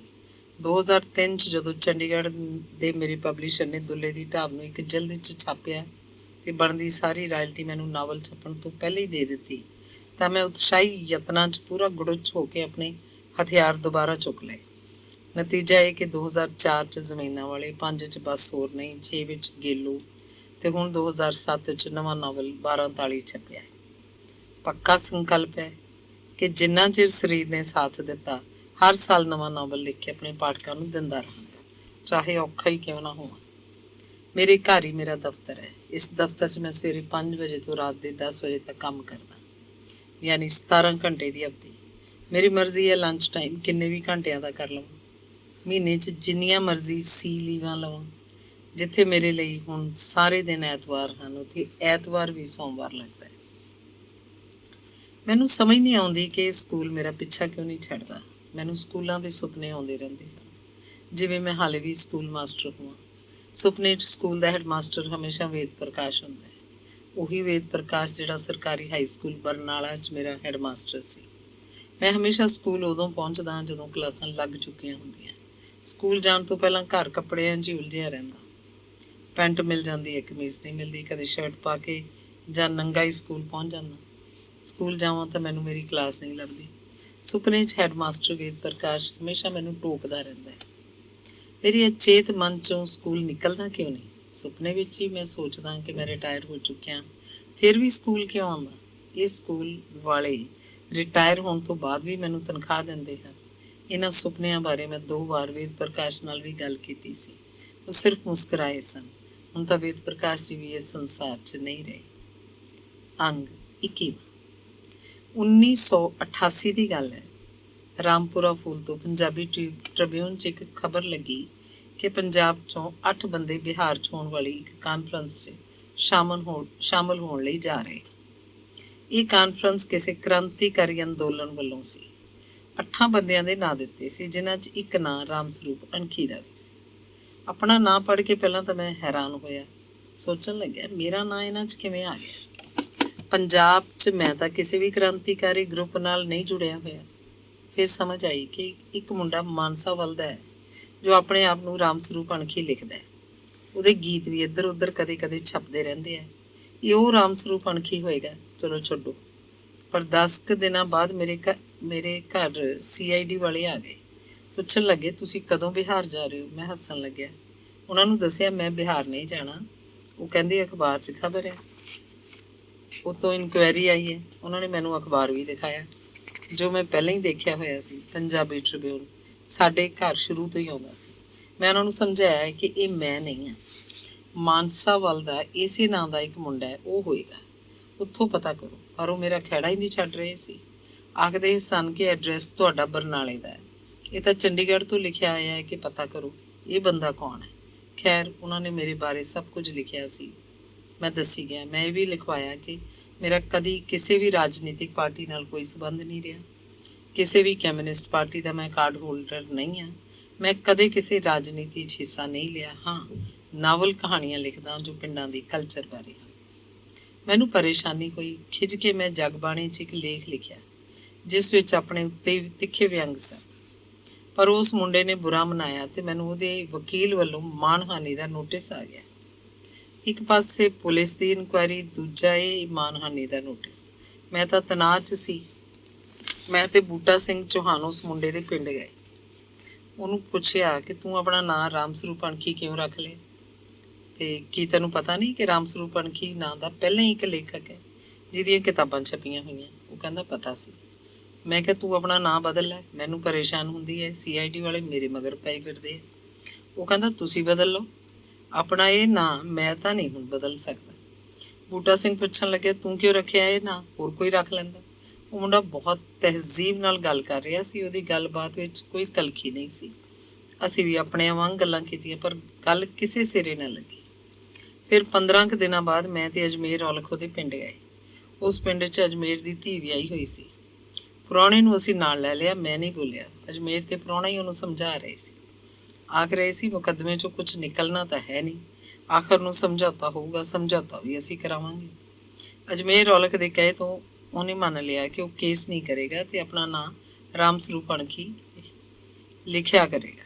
ਮੁੰਡੇ ਨੇ ਦੱਸਿਆ ਸੀ ਕਿ ਮਾਨਸਾ ਕਾਲਜ 'ਚ ਜਦੋਂ ਪੜ੍ਹਦਾ ਸੀ ਉਹਦਾ ਅਸਲੀ ਤੇ ਪੂਰਾ ਨਾਂ ਤਾਂ ਰਾਮ ਸਰੂਪ ਸਿੰਘ ਹੈ। ਉਹਦੇ ਜਮਾਤੀ ਮੁੰਡੇ ਉਹਨੂੰ ਅਣਖੀ ਅਣਖੀ ਆਖੀ ਜਾਇਆ ਕਰਨ, ਓਏ ਓਏ ਰਾਮ ਸਰੂਪ ਅਣਖੀ, ਓਏ ਰਾਮ ਸਰੂਪ ਅਣਖੀ। ਫਿਰ ਮੈਂ ਆਪ ਹੀ ਆਪਣੇ ਨਾਂ ਨਾਲ ਅਣਖੀ ਜੋੜ ਲਿਆ। ਇਹ ਅਣਖੀ ਸ਼ਬਦ ਹੁਣ ਮੇਰੇ ਨਾਂ ਨਾਲ ਪੱਕ ਗਿਆ। ਮਾਨਸਾ ਘਰ ਆ ਕੇ ਅਜਮੇਰ ਔਲਖ ਨੇ ਮੈਨੂੰ ਝਿੜਕਿਆ, ਇਹ ਮੁੰਡਾ ਲਿਖੀ ਜਾਂਦਾ, ਆਪਣੇ ਆਪ ਨੂੰ ਰਾਮ ਸਰੂਪ ਅਣਖੀ ਲਿਖੀ ਜਾਵੇ, ਤੈਨੂੰ ਕੀ ਹੁੰਦਾ ਇਹਦੇ ਨਾਲ, ਤੈਨੂੰ ਤਾਂ ਸਾਰੀ ਦੁਨੀਆ ਜਾਣਦੀ ਹੈ। ਅਗਲੇ ਸਾਲ CID ਦਾ ਹੌਲਦਾਰ ਫੇਰ ਆਇਆ। ਪਿਛਲੇ ਸਾਲ ਵਾਂਗ ਉਹ ਮੇਰੇ ਬਾਰੇ ਪੁੱਛ-ਗਿੱਛ ਕਰ ਰਿਹਾ ਸੀ। ਪੁੱਛ ਰਿਹਾ ਸੀ ਹੁਣ ਤੁਹਾਡੀਆਂ ਸਰਗਰਮੀਆਂ ਹਨ। ਮੈਂ ਬਾਰ-ਬਾਰ ਆਖਦਾ ਕਿ ਮੇਰੀ ਕੀ ਸਰਗਰਮੀ ਹੋਣੀ ਹੈ, ਮੈਂ ਤਾਂ ਸਿਰਫ ਲੇਖਕ ਹਾਂ। ਮੇਰਾ ਕਿਸੇ ਵੀ ਸਿਆਸੀ ਪਾਰਟੀ ਨਾਲ ਕੋਈ ਸੰਬੰਧ ਨਹੀਂ। ਤੀਜੇ ਸਾਲ 2 ਸਿਪਾਹੀ ਸਾਡੇ ਘਰ ਆਏ। ਮੇਰੀਆਂ 4 ਫੋਟੋਆਂ ਲੈ ਗਏ। ਮੈਨੂੰ ਕੋਈ ਸਮਝ ਨਹੀਂ ਸੀ ਕਿ ਮੇਰੀਆਂ ਫੋਟੋਆਂ ਉਹਨਾਂ ਨੇ ਕੀ ਕਰਨੀਆਂ। ਮੈਨੂੰ ਕਿਸੇ ਨੇ ਦੱਸਿਆ ਪੁਲਿਸ ਰਿਕਾਰਡ 'ਚ ਤੈਨੂੰ ਖਤਰਨਾਕ ਕ੍ਰਾਂਤੀਕਾਰੀ ਮੰਨ ਲਿਆ ਗਿਆ, ਤੇਰੀ ਫਾਈਲ ਬਣ ਚੁੱਕੀ ਹੈ, ਤੇਰੀ ਫਾਈਲ 'ਚ ਤੇਰੀ ਫੋਟੋ ਵੀ ਹੈ, ਕਿਸੇ ਵਾਰਦਾਤ ਵੇਲੇ ਤੈਨੂੰ ਤਲਬ ਕੀਤਾ ਜਾਏਗਾ। ਖੈਰ ਮੈਨੂੰ ਇਹਨਾਂ ਪੁਲਿਸ ਇਨਕੁਆਇਰੀਆਂ ਦੀ ਮੇਰੇ ਰਿਟਾਇਰ ਹੋਣ ਤੱਕ ਚਿੰਤਾ ਸੀ, ਬਾਅਦ 'ਚ ਕੋਈ ਡਰ ਨਹੀਂ ਰਿਹਾ। ਕਈਆਂ ਨੇ ਦੱਸਿਆ ਜਿਸ ਕਿਸੇ ਦੀ ਫਾਈਲ ਬਣ ਜਾਏ CID ਵਾਲੇ ਸਿਵਿਆਂ ਤੱਕ ਉਹਦਾ ਖਹਿੜਾ ਨਹੀਂ ਛੱਡਦੇ। ਫਿਰ ਕਦੇ ਨਹੀਂ ਆਏ CID ਵਾਲੇ। ਪਰ 4-5 ਸਾਲਾਂ ਬਾਅਦ ਫਿਰ ਉਹੀ ਗੱਲ। ਪੁਲਿਸ ਦਾ ਬੰਦਾ ਮੈਥੋਂ ਮੇਰੀਆਂ ਸਰਗਰਮੀਆਂ ਬਾਰੇ ਪੁੱਛ ਰਿਹਾ ਸੀ। ਮੈਂ ਕੀ ਦੱਸਦਾ। ਪੁਲਿਸ ਵਾਲਾ ਬੜਾ ਭਲਾ ਮਾਨਸ ਬੰਦਾ ਸੀ। ਉਹਨੇ 2 ਬੰਦਿਆਂ ਦੀ ਗਵਾਹੀ ਪਵਾ ਕੇ ਮੇਰੇ ਬਾਰੇ ਲਿਖਿਆ ਕਿ ਇਹ ਜ਼ਈਫ ਆਦਮੀ ਹੈ। ਜ਼ਈਫ ਮਤਲਬ ਬੁੱਢਾ, ਜਿਵੇਂ ਕਿਵੇਂ ਆਪਣੀ ਜ਼ਿੰਦਗੀ ਬਸਰ ਕਰ ਰਿਹਾ। ਫਿਰ ਤਾਂ ਹੁਣ ਵੀ ਤੀਜੇ ਚੌਥੇ ਸਾਲ ਅਚਾਨਕ ਮੈਨੂੰ ਕਿਧਰੋਂ ਫੋਨ ਆਉਂਦਾ। ਕੋਈ ਆਖਦਾ ਕਿ ਉਹ ਇੰਟੈਲੀਜੈਂਸ ਤੋਂ ਬੋਲ ਰਿਹਾ, ਦੱਸਦਾ ਅਣਖੀ ਜੀ ਬਸ ਤੁਹਾਡੀ ਹਾਜ਼ਰੀ ਲਾਉਣੀ ਸੀ। ਪੁੱਛਦਾ ਅੱਜ ਕੱਲ੍ਹ ਕੀ ਚੱਲ ਰਿਹਾ। ਮੈਂ ਜਵਾਬ ਦਿੰਦਾ ਕੁਝ ਵੀ ਨਹੀਂ, ਬਸ ਪੈਨਸ਼ਨ ਖਾ ਰਹੇ। ਜਲੰਧਰ ਕਪੂਰਥਲਾ ਰੋਡ ਤੇ ਮੇਰੀ ਇੱਕ ਫੈਨ ਹੈ ਮਹਿੰਦਰ ਕੌਰ। ਉਹ ਮੇਰੇ ਪਰਚੇ ਕਹਾਣੀ ਪੰਜਾਬ ਦੀ ਜੀਵਨ ਮੈਂਬਰ ਵੀ ਹੈ, ਹੋਰ ਲੇਖਕਾਂ ਨੂੰ ਵੀ ਪੜ੍ਹਦੀ ਰਹਿੰਦੀ ਹੈ। ਮੈਂ 2-4 ਵਾਰ ਉਹਦੇ ਘਰ ਵੀ ਗਿਆ। ਉਹਦਾ ਪੁੱਤਰ ਜ਼ੈਸਟ ਇੰਡਸਟਰੀਜ਼ ਦਾ ਮਾਲਕ ਹੈ। ਉਹ ਅਕਸਰ ਮੁੰਬਈ ਵੀ ਜਾਂਦੀ ਰਹਿੰਦੀ ਹੈ, ਸੁਖਬੀਰ ਜੀ ਨੂੰ ਵੀ ਮਿਲਦੀ ਹੈ। 2 ਕੁ ਸਾਲ ਪਹਿਲਾਂ ਜਲੰਧਰੋਂ ਉਹਦਾ ਫੋਨ ਆਇਆ, ਅਣਖੀ ਜੀ ਤੁਸੀਂ ਆਪ ਬੋਲ ਰਹੇ ਹੋ? ਮੈਂ ਕਿਹਾ ਹਾਂ ਮੈਂ ਅਣਖੀ ਬੋਲਦਾ। ਆਏ ਹਾਏ ਸ਼ੁਕਰ ਹੈ ਮੈਂ ਤੁਹਾਡੀ ਆਵਾਜ਼ ਸੁਣਦੀ ਪਈ ਹਾਂ, ਉਹ ਆਖ ਰਹੀ ਸੀ। ਮੈਂ ਹੱਸਿਆ, ਕਿਉਂ ਜੀ ਕੀ ਗੱਲ? ਪਿਛਲੇ ਦਿਨਾਂ 'ਚ ਮੈਂ ਮੁੰਬਈ ਰਹੀ ਹਾਂ। ਮੇਰੇ ਪੋਤਰੇ ਦਾ ਫੋਨ ਗਿਆ ਕਿ ਉਹ ਰਾਮ ਸਰੂਪ ਅਣਖੀ ਜਿਨ੍ਹਾਂ ਦੀਆਂ ਤੁਸੀਂ ਕਿਤਾਬਾਂ ਪੜ੍ਹਦੇ ਹੋ, ਜਿਹੜੇ ਤੁਹਾਡੇ ਕੋਲ ਇੱਥੇ ਆਉਂਦੇ ਹੁੰਦੇ ਸਨ, ਉਹ ਸਰਗਵਾਸ ਹੋ ਗਏ। ਉਹਨਾਂ ਦਾ ਤਾਂ ਭੋਗ ਵੀ ਪੈ ਗਿਆ। ਮੈਂ ਫਿਰ ਵੀ ਹੱਸ ਰਿਹਾ ਸੀ। ਇਹ ਖਬਰ ਪੰਜਾਬੀ ਦੇ 2-3 ਅਖਬਾਰਾਂ 'ਚ ਛਪੀ ਸੀ ਤੇ ਮੈਂ ਵੀ ਪੜ੍ਹੀ ਸੀ। ਅਸਲ 'ਚੋਂ ਮਾਨਸਾ ਵਾਲੇ ਰਾਮ ਸਰੂਪ ਅਣਖੀ ਮਰ ਗਿਆ ਸੀ। ਮੈਨੂੰ ਖੁਦ ਨੂੰ ਵੀ ਉਹਨਾਂ ਦਿਨਾਂ 'ਚ 2 ਫੋਨ ਆਏ ਸੀ। ਮਹਿੰਦਰ ਕੌਰ ਹੌਕੇ ਲੈ ਅੱਗੇ ਗੱਲ ਕਰ ਰਹੀ ਸੀ। ਮੈਂ ਸੁਖਬੀਰ ਹੋਰਾਂ ਨੂੰ ਫੋਨ ਕੀਤਾ, ਪੁੱਛਿਆ ਤੁਹਾਨੂੰ ਨਹੀਂ ਪਤਾ ਅਣਖੀ ਜੀ ਨਹੀਂ ਰਹੇ? ਉਹ ਕਹਿੰਦੇ ਅਣਖੀ ਦਾ ਪੁੱਤਰ ਕ੍ਰਾਂਤੀਪਾਲ ਤੇ ਉਹਨਾਂ ਦੀ ਨੂੰਹ ਰਾਣੀ ਜਸਵਿੰਦਰ, ਪੋਤਰਾ ਮੁਬਾਰਕ ਗੋਆ ਗਏ ਸਨ। ਉਹ ਮੁੰਬਈ ਰਹਿ ਕੇ ਗਏ ਨੇ। ਇੱਥੇ ਉਹਨਾਂ ਦੀ ਕੋਈ ਰਿਸ਼ਤੇਦਾਰੀ ਹੈ। ਇੱਕ ਦਿਨ ਮੈਨੂੰ ਮਿਲਣ ਵੀ ਆਏ ਸੀ। ਜੇ ਕੋਈ ਅਜਿਹੀ ਗੱਲ ਹੁੰਦੀ ਤਾਂ ਕ੍ਰਾਂਤੀਪਾਲ ਦੱਸਦਾ ਨਾ, ਤੇ ਇੱਥੇ ਕਿਉਂ ਤੁਰਿਆ ਫਿਰਦਾ? ਮੈਂ ਸਾਰੀ ਗੱਲ ਸੁਣ ਕੇ ਚੁੱਪ ਸੀ ਤੇ ਮਨ 'ਚ ਆਖ ਰਿਹਾ ਸੀ ਉਹ ਮਰ ਕੇ ਵੀ ਇਹ ਆਖਰੀ ਦੁੱਖ ਦੇ ਗਿਆ। ਮਹਿੰਦਰ ਕੌਰ ਬੋਲਦੀ ਜਾ ਰਹੀ ਸੀ। ਅੱਜ ਤੁਹਾਡੀ ਆਵਾਜ਼ ਆਪਣੇ ਕੰਨਾਂ ਨਾਲ ਸੁਣ ਕੇ ਮੈਨੂੰ ਤਸੱਲੀ ਹੋਈ, ਨਹੀਂ ਤਾਂ ਅੰਗ ਬਾਈ। ਕਦੇ ਮੈਂ ਇੱਕ ਸਫਲ ਕਿਸਾਨ ਬਣਨਾ ਚਾਹਿਆ ਸੀ, ਪਰ 1955 ਚ ਖੇਤੀ ਦੇ ਕੰਮ ਵਿੱਚੋਂ ਨਾਕਾਮਯਾਬ ਹੋ ਕੇ ਜਿਉਂ ਸਕੂਲ ਅਧਿਆਪਕ ਦੀ ਸਰਕਾਰੀ ਨੌਕਰੀ 'ਚ ਫਸਿਆ, ਮੁੜ ਕੇ ਸਾਰੀ ਉਮਰ ਮੈਂ ਜ਼ਮੀਨ ਦਾ ਮਾਲਕ ਨਾ ਹੋ ਸਕਿਆ। ਪਹਿਲਾਂ ਬਾਪੂ ਦੇ ਹੱਥ ਮੱਥੇ ਸਭ ਕੁਝ ਸੀ, ਹੁਣ ਬਿਮਾਰ ਰਹਿਣ ਲੱਗਿਆ, ਫਿਰ ਮਰ ਗਿਆ ਤੇ ਖੇਤੀ ਇਸ ਪਰਿਵਾਰ ਨੇ ਛੱਡ ਰੱਖੀ ਸੀ। ਹਿੱਸੇ ਠੇਕੇ ਤੇ ਜ਼ਮੀਨ ਹੁੰਦੀ, ਕਬੀਲਦਾਰੀ ਮੇਰੀ ਬੇਬੇ ਤੇ ਚਾਚੇ ਨੱਥੂ ਰਾਮ ਨੇ ਸਾਂਭ ਲਈ। ਜ਼ਮੀਨ ਦੀ ਪੈਦਾਵਾਰ ਵਿੱਚੋਂ ਮੈਨੂੰ ਸਿਰਫ ਕਣਕ ਮਿਲਦੀ। ਜਿੰਨੀ ਕੁ ਮੇਰੀ ਤਨਖਾਹ ਸੀ, ਉਸੇ ਨਾਲ ਮੇਰਾ ਗੁਜ਼ਾਰਾ ਸੀ। ਹੁਣ ਤੱਕ ਵੀ ਜ਼ਮੀਨ ਦੀ ਮਾਲਕੀ 'ਚ ਮੇਰਾ ਨਾਂ ਤਾਂ ਜ਼ਰੂਰ ਬੋਲਦਾ ਹੈ, ਪਰ ਮਿਲਦੀ ਹੁਣ ਤੱਕ ਵੀ ਸਿਰਫ ਕਣਕ ਖਾਣ ਨੂੰ ਹੈ। ਬੇਬੇ ਤੇ ਚਾਚੇ ਹੱਥੋਂ ਕਬੀਲਦਾਰੀ ਸਿੱਧੀ ਛੋਟੇ ਭਾਈ ਨੂੰ ਚਲੀ ਗਈ। ਜਦੋਂ ਅਸੀਂ ਭਰਾਵਾਂ ਨੇ ਜ਼ਮੀਨ ਵੰਡ ਲਈ ਤਾਂ ਮੈਂ ਆਪਣੇ ਹਿੱਸੇ ਦੀ ਜ਼ਮੀਨ ਆਪਣੇ ਦੋਵੇਂ ਪੁੱਤਾਂ ਨੂੰ ਜਿਉਂਦਿਆਂ ਹੀ ਦੇ ਦਿੱਤੀ। ਕ੍ਰਾਂਤੀਪਾਲ ਨੇ ਆਪਣੇ ਹਿੱਸੇ ਦੀ ਵੇਚ ਕੇ ਬਰਨਾਲੇ ਪਲਾਟ ਖਰੀਦ ਲਏ ਤੇ ਬਾਕੀ ਜ਼ਮੀਨ ਹੁਣ ਸਨੇਹਪਾਲ ਕੋਲ ਹੈ, ਜਿਹਨੂੰ ਉਹ ਹਿੱਸੇ ਠੇਕੇ ਤੇ ਦੇ ਰੱਖਦਾ ਹੈ। ਆਪ ਸਰਦਾਰੀ ਕਰਦਾ ਹੈ, ਮੈਨੂੰ ਹਰ ਸਾਲ ਖਾਣ ਨੂੰ ਕਣਕ ਬਰਨਾਲੇ ਭੇਜ ਦਿੰਦਾ ਹੈ। 1977 ਚ ਜਦੋਂ ਮੈਂ ਬਰਨਾਲੇ ਆ ਕੇ ਵਸ ਗਿਆ ਤੇ ਪਿੰਡੋਂ ਮੇਰੇ ਲਈ ਸਿਰਫ ਕਣਕ ਖਾਣ ਨੂੰ ਆਉਂਦੀ ਸੀ। ਜ਼ਮੀਨ ਦੇ ਹਿੱਸੇ ਠੇਕੇ ਚੋਂ ਕੁਝ ਵੀ ਨਹੀਂ ਦਿੱਤਾ ਜਾਂਦਾ ਸੀ। ਤਰਕ ਇਹ ਸੀ ਕਿ ਮੇਰੇ 2 ਜਵਾਕ ਉੱਥੇ ਸਨ। ਸਾਂਝੇ ਘਰ ਚੋਂ ਬੇਬੇ ਤੇ ਚਾਚੇ ਦਾ ਖਰਚਾ। ਮੇਰੇ ਕੋਲ ਬਰਨਾਲੇ ਬਿੱਟੂ ਤੇ ਆਰਤੀ ਸਨ। 1-2 ਸਾਲਾਂ ਬਾਅਦ ਬੇਬੇ ਸੁਰਗਵਾਸ ਹੋ ਗਈ ਤੇ ਫਿਰ ਉਹਦੇ ਛੇਤੀ ਪਿੱਛੋਂ ਚੇਤਨਾ ਵੀ ਨਾ ਰਹੀ। ਸਨੇਹਪਾਲ 4 ਵਾਰ 10ਵੀਂ ਜਮਾਤ ਚੋਂ ਫੇਲ ਹੋ ਕੇ ਘਰ ਨਹੀਂ ਵੜਦਾ ਸੀ। ਉਹ ਕੰਮ ਤਾਂ ਕੋਈ ਕਰਦਾ ਨਹੀਂ ਸੀ, ਉਹਨੂੰ ਵਿਹਲੇ ਨੂੰ ਰੋਟੀਆਂ ਕੌਣ ਦਿੰਦਾ। ਉਹਦੇ ਲਈ ਪਿੰਡ ਦੇ ਗੁਰਦੁਆਰੇ ਹੀ ਰਹਿ ਗਏ ਸੀ। ਉੱਥੇ ਉਹ ਸੰਗਤ ਦੀ ਸੇਵਾ ਕਰਦਾ, ਉਹਨੂੰ ਪ੍ਰਸ਼ਾਦਾ ਮਿਲ ਜਾਂਦਾ। ਰਾਤ ਨੂੰ ਸੌਂਦਾ ਉਹ ਸਾਡੇ ਅੰਦਰਲੇ ਘਰ ਆ ਕੇ, ਜਾਂ ਕਦੇ ਉੱਧਰ ਕਿਧਰੇ ਹੀ ਰਾਤ ਕੱਟ ਲੈਂਦਾ ਸੀ। ਘਰ ਨਾਲ ਉਹਦਾ ਕੋਈ ਮੋਹ ਨਹੀਂ ਰਹਿ ਗਿਆ ਸੀ। ਉਹ ਮੇਰੇ ਕੋਲ ਬਰਨਾਲੇ ਵੀ ਕਦੇ ਨਹੀਂ ਆਉਂਦਾ ਸੀ। ਸੁਣਿਆ ਸੀ ਉਹ ਨਸ਼ਾ ਪੱਤਾ ਵੀ ਕਰਦਾ ਹੈ, ਫੀਮ ਸ਼ਰਾਬ ਨਹੀਂ ਖਾਂਦਾ ਪੀਂਦਾ ਸੀ, ਸੁੱਖਾ ਖਾ ਕੇ ਬੌਂਦਲਿਆ ਪਿਆ ਰਹਿੰਦਾ। ਮੈਨੂੰ ਉਹਦਾ ਪਤਾ ਲੱਗਦਾ ਤਾਂ ਆਪਣੇ ਆਪ ਨਾਲ ਹੀ ਗਲਾਨੀ ਹੋਣ ਲੱਗਦੀ। ਸ਼ਾਇਦ ਮੈਂ ਹੀ ਉਹਨੂੰ ਸਾਂਭ ਨਹੀਂ ਸਕਿਆ ਸੀ। ਉਹਦੀ ਮਾਂ ਜਿਉਂਦੀ ਹੁੰਦੀ ਤਾਂ ਉਹੀ ਸਮਝਾਉਂਦੀ ਉਹਨੂੰ। ਮੈਂ ਕਦੇ ਪਿੰਡ ਜਾਂਦਾ, ਉਹ ਮੇਰੇ ਕੋਲ ਆਉਂਦਾ ਹੀ ਨਹੀਂ ਸੀ, ਪਰ ਅੰਦਰ ਕਿਧਰੇ ਮੈਂ ਉਹਨੂੰ ਮਿਲਣਾ ਚਾਹੁੰਦਾ ਸੀ। ਮੈਂ ਚਾਰੇ ਪਾਸਿਓਂ ਦੁਖੀ ਸੀ। ਤਨਖਾਹ ਮੇਰੀ 1000 ਰੁਪਏ ਤੋਂ ਵੱਧ ਨਹੀਂ ਸੀ।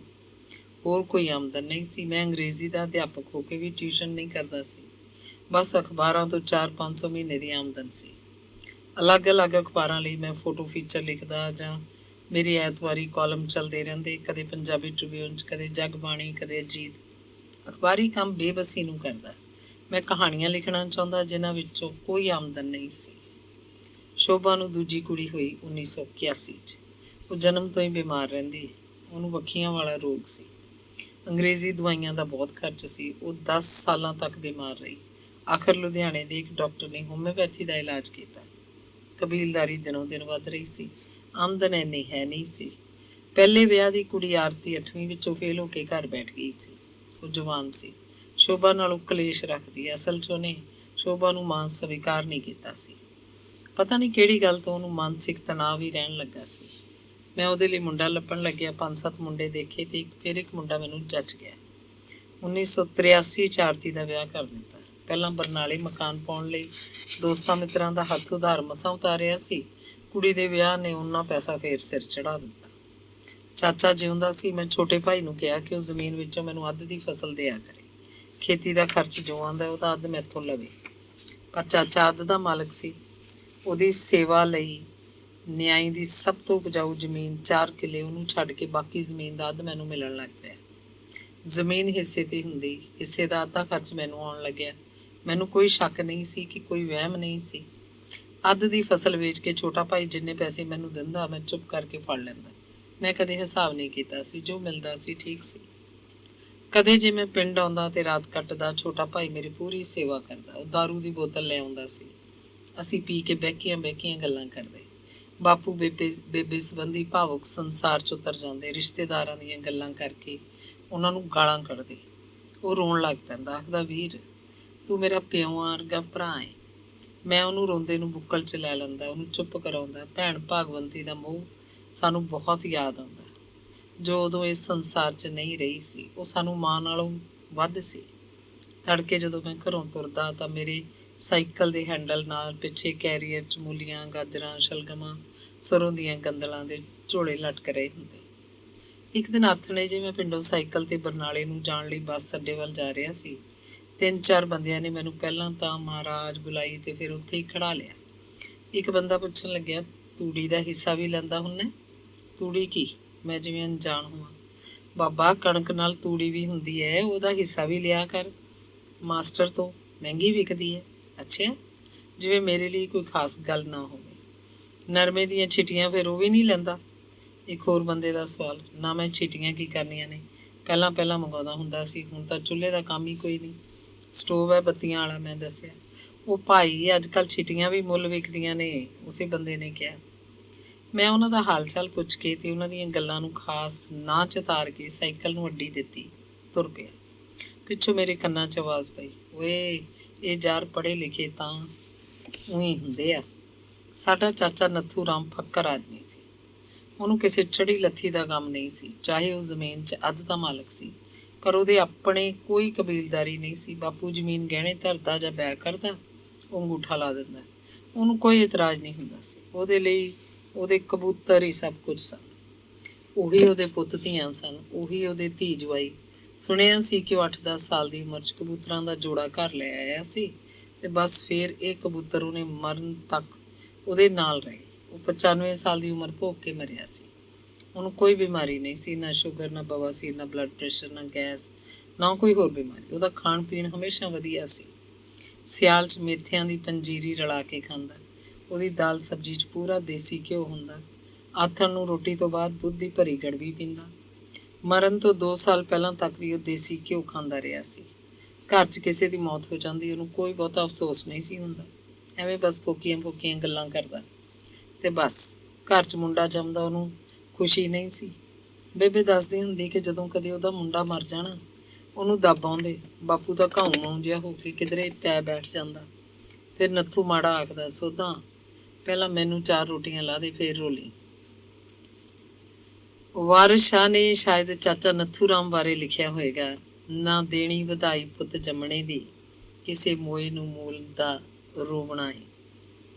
ਉਹ ਨਿਰਦਈ ਬਿਲਕੁਲ ਨਹੀਂ ਸੀ, ਬਸ ਫੱਕਰ ਤਬੀਅਤ ਸੀ ਉਹਦੀ। ਉਹ ਚਿੱਟੇ ਰੰਗ ਦੇ ਕੱਪੜੇ ਪਹਿਨਦਾ, ਚਿੱਟਾ ਕੁੜਤਾ ਜਿਹਨੂੰ ਨਿੱਕੇ ਕਾਲਰ ਹੁੰਦੇ ਜਾਂ ਕਾਲਰ ਹੁੰਦਾ ਹੀ ਨਾ, ਚਿੱਟੀ ਚਾਦਰ ਤੇੜਦੀ ਜਿਹਨੂੰ ਇਸ ਤਰ੍ਹਾਂ ਬੰਨ੍ਹਦਾ ਕਿ ਬਸ ਪਿੰਜਣੀਆਂ ਤੱਕ ਰਹੇ, ਚਿੱਟੀ ਮਲਮਲ ਦੀ ਪੱਗ ਜਿਹਦਾ ਇੱਕ ਲੜ ਛੱਡਿਆ ਹੁੰਦਾ, ਤਿੰਨਾਂ ਕੱਪੜਿਆਂ ਨੂੰ ਲਾਜਵਾਰ ਦਵਾ ਕੇ ਰੱਖਦਾ। ਪੈਰਾਂ 'ਚ ਖੱਲ ਧੌੜੀ ਦੇ ਮੋਢੇ ਜੁੱਤੇ ਹੁੰਦੇ, ਜਾਂਘੀਆਂ ਪਾਉਂਦਾ ਸੀ ਪਹਿਲਵਾਨਾਂ ਵਾਂਗ। ਖੇਤੋਂ ਸਦਿਆਂ ਹੀ ਆਥਣੇ ਘਰ ਆ ਜਾਂਦਾ, ਆਖਦਾ ਕਬੂਤਰਾਂ ਨੂੰ ਦਾਣੇ ਪਾਉਣੇ ਆ। ਪਰ ਨਹਾ ਧੋ ਕੇ ਨਵੇਂ ਧੋਤੇ ਕੱਪੜੇ ਪਾ ਕੇ ਤੇ ਅੱਖਾਂ 'ਚ ਸੁਰਮਾ ਪਾ ਕੇ ਉਹਨੇ ਘੜੀ 2 ਘੜੀ ਸੱਥ 'ਚ ਖੁੰਡਾਂ ਤੇ ਜਾ ਕੇ ਬੈਠਣਾ ਹੁੰਦਾ ਸੀ। ਇਹ ਉਹਦਾ ਨਿਤਨੇਮ ਸੀ। ਉਹ ਮੇਰੇ ਕੋਲ ਬਰਨਾਲੇ ਸਿਰਫ 2 ਵਾਰ ਆ ਕੇ ਰਿਹਾ ਸੀ। ਇੱਕ ਵਾਰੀ ਤਾਂ ਜਦੋਂ ਉਹ ਖੇਤੀ ਦਾ ਕੰਮ ਛੱਡ ਚੁੱਕਿਆ ਸੀ ਤੇ ਉਹਦਾ ਇੱਕ ਅੱਖ ਦਾ ਆਪਰੇਸ਼ਨ ਮੈਂ ਕਰਾਇਆ। ਉਦੋਂ 4-5 ਦਿਨ ਇੱਥੇ ਰਿਹਾ। ਦੂਜੀ ਵਾਰ 4 ਦਿਨ ਉਦੋਂ ਮਸਾਂ ਉਹਨੇ ਇੱਥੇ ਕੱਟੇ ਜਦੋਂ ਮੈਂ ਉਹਨੂੰ 1 ਮਹੀਨਾ ਰਹਿਣ ਲਈ ਬਰਨਾਲੇ ਲਿਆਇਆ ਸੀ। ਉਹਨਾਂ ਦਿਨਾਂ 'ਚ ਧੌਲੇ ਰਹਿ ਕੇ ਉਹ ਪਤਾ ਨਹੀਂ ਕਿਸ ਗੱਲ ਤੋਂ ਚਿੜਚਿੜ ਕਰਦਾ ਰਹਿੰਦਾ ਸੀ। ਮੈਂ ਕਿਹਾ ਸੀ, ਚਾਚਾ ਤੂੰ ਬਰਨਾਲੇ ਚੱਲ, ਤੇਰਾ ਪਾਣੀ ਬਦਲ ਜੂ, ਜਦੋਂ ਤੇਰਾ ਜੀ ਕੀਤਾ ਫਿਰ ਆ ਜਾਈਂ ਇੱਥੇ। ਪਰ ਕਿਹੜਾ ਮਹੀਨਾ? ਪਹਿਲਾਂ ਸ਼ਿਕਾਇਤ ਤਾਂ ਇਹ ਕਿ ਸ਼ੋਭਾ ਨਿੱਕੀਆਂ ਰੋਟੀਆਂ ਲਾਉਂਦੀ ਹੈ, ਰੱਜਿਆ ਹੀ ਨਹੀਂ ਜਾਂਦਾ। ਮੈਂ ਸ਼ੋਭਾ ਨੂੰ ਕਿਹਾ, ਚਾਚੇ ਵਾਸਤੇ 4 ਮੋਟੀਆਂ ਲਾ ਦਿਆ ਕਰ। ਦੂਜੀ ਸ਼ਿਕਾਇਤ ਕਿ ਤੁਸੀਂ ਤਾਂ ਮੁੱਲ ਦਾ ਦੁੱਧ ਲੈਂਦੇ ਹੋ, ਮੁੱਲ ਦੇ ਦੁੱਧ ਦਾ ਕੀ ਸਵਾਦ, ਪੀਣ ਦਾ ਨਿਰਾ ਪਾਣੀ ਹੁੰਦਾ, ਇਹਦਾ ਕੋਈ ਇਲਾਜ ਨਹੀਂ ਸੀ। ਪਿੰਡ ਉਹ ਅਣਘਾਲੇ ਦੁੱਧ ਦੀ ਗੜਵੀ ਪੀਂਦਾ ਸੀ। ਤੀਜੀ ਸ਼ਿਕਾਇਤ ਜਿਹਦਾ ਬਿਲਕੁਲ ਹੀ ਕੋਈ ਹੱਲ ਨਹੀਂ ਸੀ, ਉਹ ਇਹ ਕਿ ਇੱਥੇ ਤਾਂ ਮੇਰੇ ਨਾਲ ਗੱਲਾਂ ਮਾਰਨ ਵਾਲਾ ਕੋਈ ਨਹੀਂ ਹੈਗਾ, ਨਾ ਸੱਥ ਹੈ ਕੋਈ ਇੱਥੇ। ਮੈਂ ਸਾਰਾ ਦਿਨ ਪੱਕੇ ਕਮਰੇ 'ਚ ਪਿਆ ਬੈਠਾ ਕੈਦ ਹੋਇਆ ਰਹਿਣਾ। ਅਸੀਂ ਦੋਵੇਂ ਭਾਈ ਉਹਨੂੰ ਹਰ ਸਾਲ ਸਾਂਝੇ ਖਾਤੇ 'ਚੋਂ 1000 ਰੁਪਇਆ ਦੇ ਦਿੰਦੇ। 1000 ਰੁਪਇਆ ਉਹ ਆਏ ਗਏ ਨੂੰ ਦਿੰਦਾ ਰਹਿੰਦਾ ਸੀ। ਰਿਸ਼ਤੇਦਾਰਾਂ ਦੇ ਜਵਾਕਾਂ ਨੂੰ ਸਿਰਫ 5 ਰੁਪਏ ਦਿੰਦਾ। ਸਾਂਝਾ ਖਾਤਾ ਵੀ ਕੀ ਸੀ ਮੈਨੂੰ ਕੋਈ ਪਤਾ ਨਹੀਂ ਸੀ। 4 ਕਿੱਲੇ ਨਿਆਈ ਦੀ ਪੈਦਾਵਾਰ ਤਾਂ ਸਿੱਧੀ ਚਾਚੇ ਨੂੰ ਜਾਂਦੀ। ਬਾਕੀ ਜ਼ਮੀਨ ਦੇ ਹਿੱਸੇ ਠੇਕੇ 'ਚੋਂ ਜਿੰਨਾ ਮੈਨੂੰ ਦੇ ਦਿੱਤਾ ਜਾਂਦਾ ਮੈਂ ਲੈ ਲੈਂਦਾ, ਸਬਰ ਕਰ ਲੈਂਦਾ। ਮੈਂ ਕਿਹੜਾ ਕੋਈ ਪੁੱਛ ਪੜਤਾਲ ਕਰਦਾ ਸੀ। ਇੱਕ ਤਾਂ ਮੇਰਾ ਲੇਖਕੀ ਜੀਵਨ, ਲੇਖਕਾਂ ਨੂੰ ਘਰ ਦੇ ਆਰਥਿਕ ਮਸਲਿਆਂ ਨਾਲ ਕੋਈ ਖਾਸ ਲਗਾਅ ਨਹੀਂ ਹੁੰਦਾ। ਦੂਜਾ ਕਾਰਨ ਕਿ ਮੈਂ ਸ਼ੋਭਾ ਨੂੰ ਲਿਆ ਕੇ ਵੀ ਪਰਿਵਾਰਕ ਤੌਰ 'ਤੇ ਬਹੁਤਾ ਸੁਖੀ ਨਹੀਂ ਸੀ। ਹੋਰ ਹੀ ਤਰ੍ਹਾਂ ਦੇ ਦੁੱਖ ਕਲੇਸ਼ ਖੜੇ ਹੋ ਚੁੱਕੇ ਸੀ ਜਿਨ੍ਹਾਂ ਬਾਰੇ ਕਦੇ ਸੋਚਿਆ ਤੱਕ ਨਹੀਂ ਸੀ। ਮੈਂ ਦਿਮਾਗੀ ਤੌਰ 'ਤੇ ਹੋਰ ਝਮੇਲਿਆਂ 'ਚ ਉਲਝਿਆ ਰਹਿੰਦਾ ਸੀ। ਧੌਲੇ ਵਾਲੀ ਜ਼ਮੀਨ ਦੇ ਹਿੱਸੇ ਠੇਕੇ ਦੀ ਪੁੱਛ ਪੜਤਾਲ ਮੈਂ ਕਦੋਂ ਕਰਦਾ? ਮੇਰੀ ਸ਼ਰਾਫਤ ਮੇਰਾ ਰੋਗ ਬਣ ਚੁੱਕੀ ਸੀ। ਅੰਗ 23। ਮੇਰੇ ਰਿਟਾਇਰ ਹੋਣ ਤੋਂ 7-8 ਸਾਲ ਪਹਿਲਾਂ ਅਸੀਂ ਦੋਵੇਂ ਭਰਾਵਾਂ ਨੇ ਫੈਸਲਾ ਕਰ ਲਿਆ ਸੀ ਕਿ ਅੰਦਰਲਾ ਪੁਰਾਣਾ ਘਰ ਮੈਂ ਰੱਖ ਲੈਣਾ, ਬਾਹਰਲਾ ਨਵਾਂ ਘਰ ਉਹ ਲੈ ਲਵੇ। ਉਹ ਹੌਲੀ ਹੌਲੀ ਬਾਹਰਲੇ ਘਰ ਹੋਰ ਕਮਰੇ ਪਾਉਣ ਲੱਗ ਪਿਆ। ਨਵੀਂ ਉਸਾਰੀ ਕਰਦਾ ਰਿਹਾ, ਚੁਬਾਰਾ ਪਾ ਲਿਆ। ਮੇਰੀ ਵੰਡ 'ਚ ਉਹੀ ਪੁਰਾਣਾ ਘਰ ਸੀ। ਕਦੇ ਮੈਂ ਪਿੰਡ ਜਾਂਦਾ, ਆਪਣੇ ਅੰਦਰਲੇ ਘਰ ਵੀ ਗੇੜਾ ਮਾਰ ਆਉਂਦਾ। ਮੈਨੂੰ ਉਸ ਘਰ ਦੀਆਂ ਕੰਧਾਂ ਨਾਲ, ਉਸ ਵਿਹੜੇ ਨਾਲ, ਉਸ ਦਰਵਾਜ਼ੇ ਤੇ ਵਰਾਂਡੇ ਨਾਲ ਖਾਸ ਲਗਾਓ ਸੀ। ਇਸ ਘਰ 'ਚ ਹੀ ਮੈਂ ਜੰਮਿਆ ਪਲਿਆ, ਪ੍ਰਵਾਨ ਚੜ੍ਹਿਆ ਸੀ। ਇੱਥੇ ਹੀ ਕਿਧਰੇ ਬੈਠ ਕੇ ਕਵਿਤਾਵਾਂ ਲਿਖ ਕੇ ਆਪਣਾ ਸਾਹਿਤਕ ਜੀਵਨ ਸ਼ੁਰੂ ਕੀਤਾ।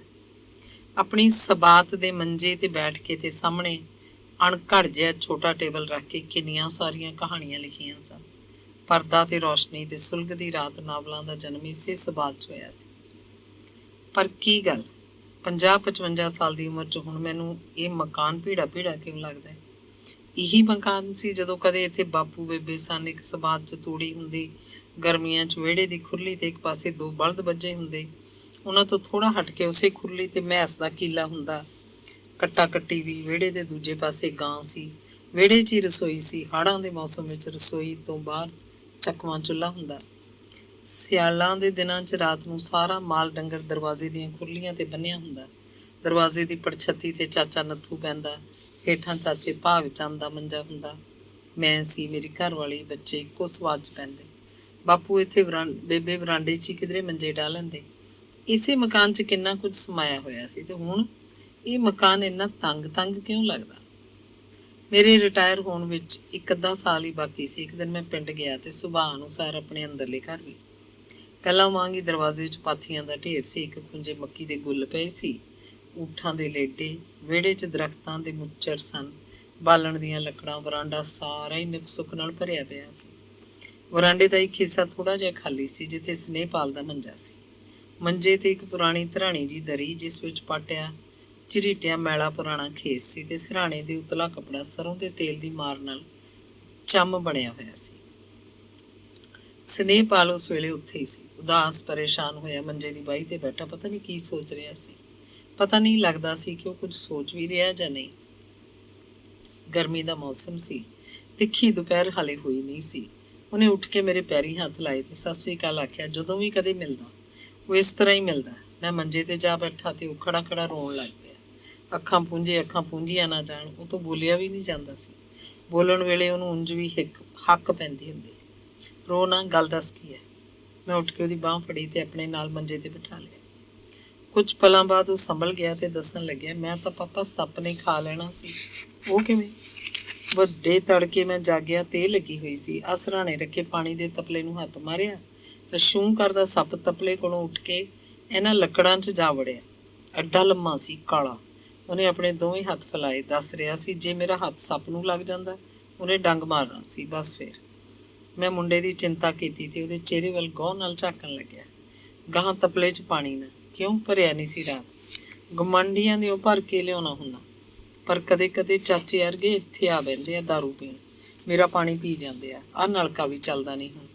ਇਹਦੀ ਬੋਕੀ ਪਾਟ ਗਈ। ਅੱਧੀ ਰਾਤ ਕਿੱਥੋਂ ਜਾਵਾਂ ਮੈਂ ਗੁਆਂਢੀਆਂ ਦੇ ਪਾਣੀ ਲੈਣ? ਉਹਦੇ ਲਈ ਪਾਣੀ ਦਾ ਮਸਲਾ ਵੱਡਾ ਸੀ। ਮੈਨੂੰ ਉੱਤੇ ਤਰਸ ਨਹੀਂ ਆਇਆ, ਆਪਣਾ ਆਪ ਬੁਰਾ ਲੱਗਿਆ। ਵੱਡਾ ਬਣਿਆ ਫਿਰਦਾ ਮੈਂ, ਸਾਹਿਤ ਅਕੈਡਮੀ ਇਨਾਮ ਜੇਤੂ ਲੇਖਕ। ਮੁੰਡੇ ਦਾ ਆਹ ਹਾਲ ਹੈ। ਕੀ ਹੋਇਆ ਜੇ ਪੜ੍ਹਿਆ ਨਹੀਂ? ਕੀ ਹੋਇਆ ਜੇ ਕੋਈ ਕੰਮ ਨਹੀਂ ਕਰਦਾ? ਇਹਨੂੰ ਐਂ ਨਿਰਾਦਰਾ ਮਾਰਨਾ ਤਾਂ ਨਹੀਂ? 1990 'ਚ ਜਦੋਂ ਮੈਂ ਰਿਟਾਇਰ ਹੋ ਗਿਆ, ਕੁਝ ਦਿਨਾਂ ਬਾਅਦ ਪਿੰਡ ਗਿਆ। ਉਸੇ ਸ਼ਾਮ ਮੈਂ ਸਨੇਹਪਾਲ ਨੂੰ ਮਿਲ ਚੁੱਕਿਆ ਸੀ। ਉਹਦੇ ਨਾਲ ਕੁਝ ਗੱਲਾਂ ਕੀਤੀਆਂ ਸਨ। ਉਸ ਰਾਤ ਮੈਂ ਛੋਟੇ ਭਾਈ ਦੇ ਘਰ ਠਹਿਰ ਗਿਆ ਸੀ। ਪਹਿਲਾਂ ਵਾਂਗ ਹੀ ਅਸੀਂ ਦਾਰੂ ਪੀਤੀ ਸੀ, ਪਹਿਲਾਂ ਵਾਂਗ ਹੀ ਅਸੀਂ ਭਾਵੁਕ ਜਿਹੀਆਂ ਗੱਲਾਂ ਕੀਤੀਆਂ ਸਨ। ਉਸ ਦਿਨ ਮੈਂ ਖਾਸੀ ਪੀ ਲਈ ਸੀ। ਲੈ ਵੀ ਸੁਣ ਲਓ, ਮੈਂ 3 ਫੈਸਲੇ ਕੀਤੇ ਨੇ। ਉਹਨਾਂ ਦਾ ਸਾਰਾ ਟੱਬਰ ਆਲੇ ਦੁਆਲੇ ਤੇ ਆਸੇ ਪਾਸੇ ਕਿਧਰੇ ਖੜਾ ਮੈਨੂੰ ਸੁਣ ਰਿਹਾ ਸੀ। ਛੋਟਾ ਭਾਈ ਤਾਂ ਸਾਹਮਣੇ ਹੀ ਬੈਠਾ ਸੀ। ਪਹਿਲੀ ਗੱਲ ਇਹ ਕਿ ਅੰਦਰਲਾ ਘਰ ਸਾਰਾ ਢਾਹ ਕੇ ਮੈਂ ਇੱਥੇ ਨਵਾਂ ਮਕਾਨ ਬਣਾਉਂਗਾ। ਦੂਜੀ ਗੱਲ, ਲੀਲੇ ਨੂੰ ਵਿਆਹੁਣਾ ਮੈਂ, ਬਹੂ ਨਵੇਂ ਮਕਾਨ 'ਚ ਆ ਕੇ ਰਹੂਗੀ। ਤੀਜੀ ਗੱਲ, ਆਪਣੇ ਹਿੱਸੇ ਦੀ ਜ਼ਮੀਨ ਵੰਡਾਊਂ ਮੈਂ, ਮੁੰਡਿਆਂ ਦਾ ਹਿੱਸਾ ਵੀ ਅੱਡ ਕਰਾਊਂ। ਚਾਚਾ ਨੱਥੂ ਰਾਮ ਜਿਉਂਦਾ ਸੀ ਤੇ ਸਿਹਤ ਪੱਖੋਂ ਹਾਲੇ ਤਕੜਾ ਸੀ। ਸਭ ਨੇ ਸੁਣਿਆ ਮੈਨੂੰ ਤੇ ਹਰ ਕੋਈ ਮੇਰੇ ਵੱਲ ਅੱਖਾਂ ਪਾੜ ਦੇਖਣ ਲੱਗਿਆ। ਉਹਨਾਂ ਨੂੰ ਜ਼ਰੂਰ ਮੈਂ ਪਾਗਲ ਲੱਗਦਾ ਹੋਵਾਂਗਾ। ਅੰਗ 24। ਲੋਕ ਆਖਦੇ ਸਨ ਪੁਰਾਣਾ ਮਕਾਨ ਢਾਉਣਾ ਔਖਾ ਭਾਈ, ਨਵਾਂ ਪਾਣਾ ਸੌਖਾ। ਕੋਈ ਕਹਿੰਦਾ ਦਿਹਾੜੀਆਂ ਬਹੁਤ ਲੱਗ ਜਾਣਗੀਆਂ, ਪਰ ਮੈਂ ਬਰਨਾਲੇ ਰਹਿ ਕੇ ਦੇਖਿਆ ਹੋਇਆ ਸੀ। ਸ਼ਹਿਰ 'ਚ ਤਾਂ ਇਹ ਰਿਵਾਜ ਹੀ ਤੁਰ ਪਿਆ ਸੀ। ਇਹ ਪੈਸੇ ਵਾਲੇ ਬੰਦੇ ਪੁਰਾਣਾ ਮਕਾਨ ਢਾਹ ਕੇ ਦਿਨਾਂ 'ਚ ਨਵੀਂ ਨਕੋਰ ਕੋਠੀ ਟਹਿ ਟਹਿ ਕਰਦੀ ਛੱਡ ਦਿੰਦੇ। ਪੁਰਾਣੀਆਂ ਦੁਕਾਨਾਂ ਢਾਹ ਕੇ ਨਵੀਆਂ ਤੇ ਮੰਜ਼ਲੀਆਂ ਉਸਾਰੀਆਂ ਜਾਂਦੀਆਂ। ਮੈਂ ਇੱਕ ਦਿਨ ਚਮਾਰਾਂ ਵੇਲੇ ਗਿਆ। ਕਿੰਨੇ ਸਾਰੇ ਬੰਦੇ ਮੈਨੂੰ ਜਾਣਦੇ ਸੀ। ਜਦੋਂ ਮੈਂ ਆਪ ਖੇਤੀ ਕਰਦਾ ਹੁੰਦਾ ਉਦੋਂ ਦਿਹਾੜੀਆਂ ਨੂੰ ਉਹਨਾਂ ਦੇ ਘਰੇ ਹੀ ਜਾਂਦਾ ਹੁੰਦਾ ਸੀ। ਫਿਰ ਵਿਹੜੇ 'ਚ ਮੇਰਾ ਮਿੱਤਰ ਬੰਤ ਸਿੰਘ, ਜਿਹੜਾ ਮੇਰੇ ਨਾਲ 3 ਸਾਲ ਸੀਰੀ ਰਿਹਾ ਸੀ, ਉਹਨੂੰ ਨਾਲ ਲੈ ਲਿਆ ਮੈਂ। ਉਹਨਾਂ ਦਿਨਾਂ 'ਚ ਉਹ ਸੜਕ ਦੇ ਲੋਕ ਨਿਰਮਾਣ ਵਿਭਾਗ ਦਾ ਕਰਮਚਾਰੀ ਸੀ। 4 ਬੰਦਿਆਂ ਨੇ ਮਕਾਨ ਢਾਉਣ ਦਾ ਮੇਰੇ ਨਾਲ ਠੇਕਾ ਹੀ ਕਰ ਲਿਆ। ਅਗਲੇ ਦਿਨ ਹੀ ਉਹ ਆ ਗਏ ਤੇ ਕਈਆਂ ਤੇ ਸੱਬਲਾਂ ਦੇ ਲੈ ਕੇ 4 ਦਿਨਾਂ 'ਚ ਸਾਰਾ ਘਰ ਢਾਹ ਕੇ ਉਹ ਮਾਰਿਆ।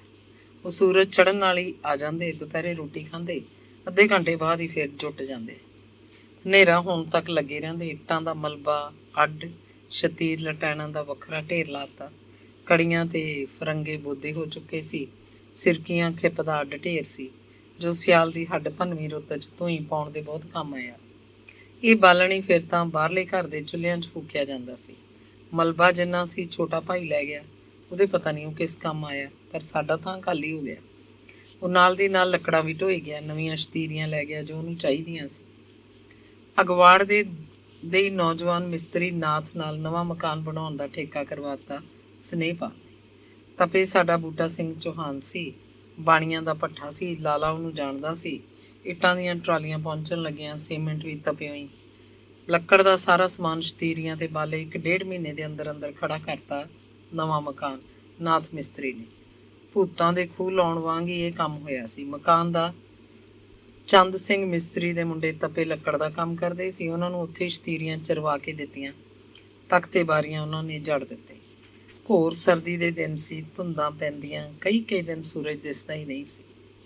ਇਹ 1991 ਦਾ ਜਨਵਰੀ ਮਹੀਨਾ ਸੀ। ਪੰਜਾਬ 'ਚ ਅੱਤਵਾਦ ਦੇ ਆਖਰੀ ਪੜਾਅ ਦੇ ਦਿਨ ਸਨ। ਪਿਛਲੇ 10 ਸਾਲਾਂ ਤੋਂ ਇਹ ਕਤਲਾਂ ਦਾ ਸਿਲਸਿਲਾ ਚੱਲਦਾ ਆ ਰਿਹਾ ਸੀ।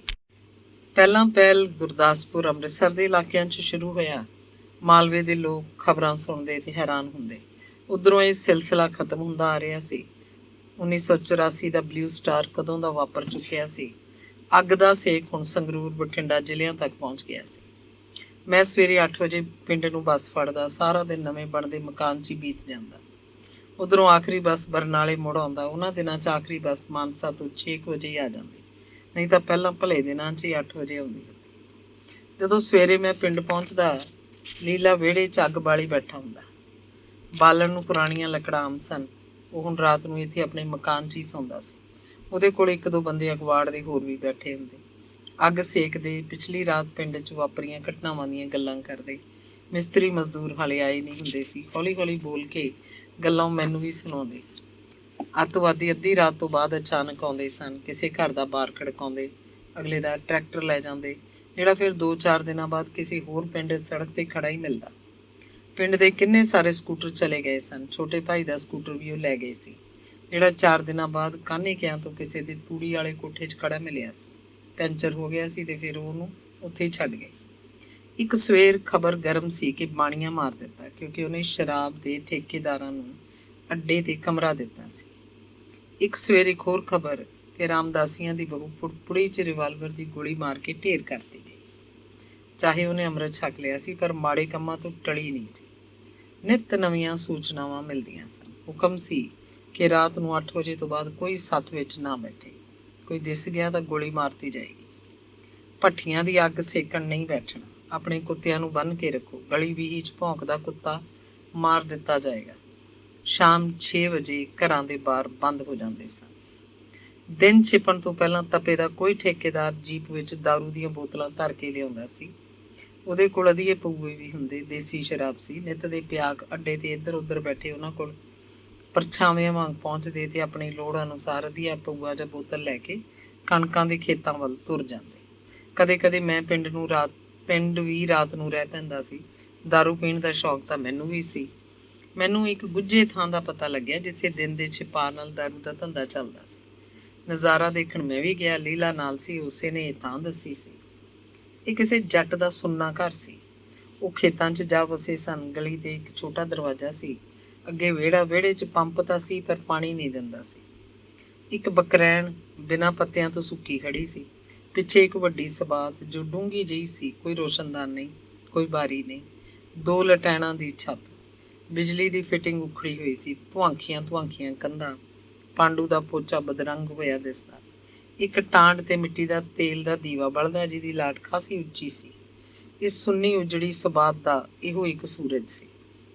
ਸ਼ਰਾਬਖਾਨੇ ਦਾ ਮਾਲਕ ਇੱਕ ਫੌਜੀ ਬੁੱਢਾ ਸੀ। ਉਹ ਅੱਤਵਾਦੀਆਂ ਤੋਂ ਇੰਨਾ ਨਹੀਂ ਡਰਦਾ ਸੀ। ਭਲਾ ਲੋਕ ਸੀ।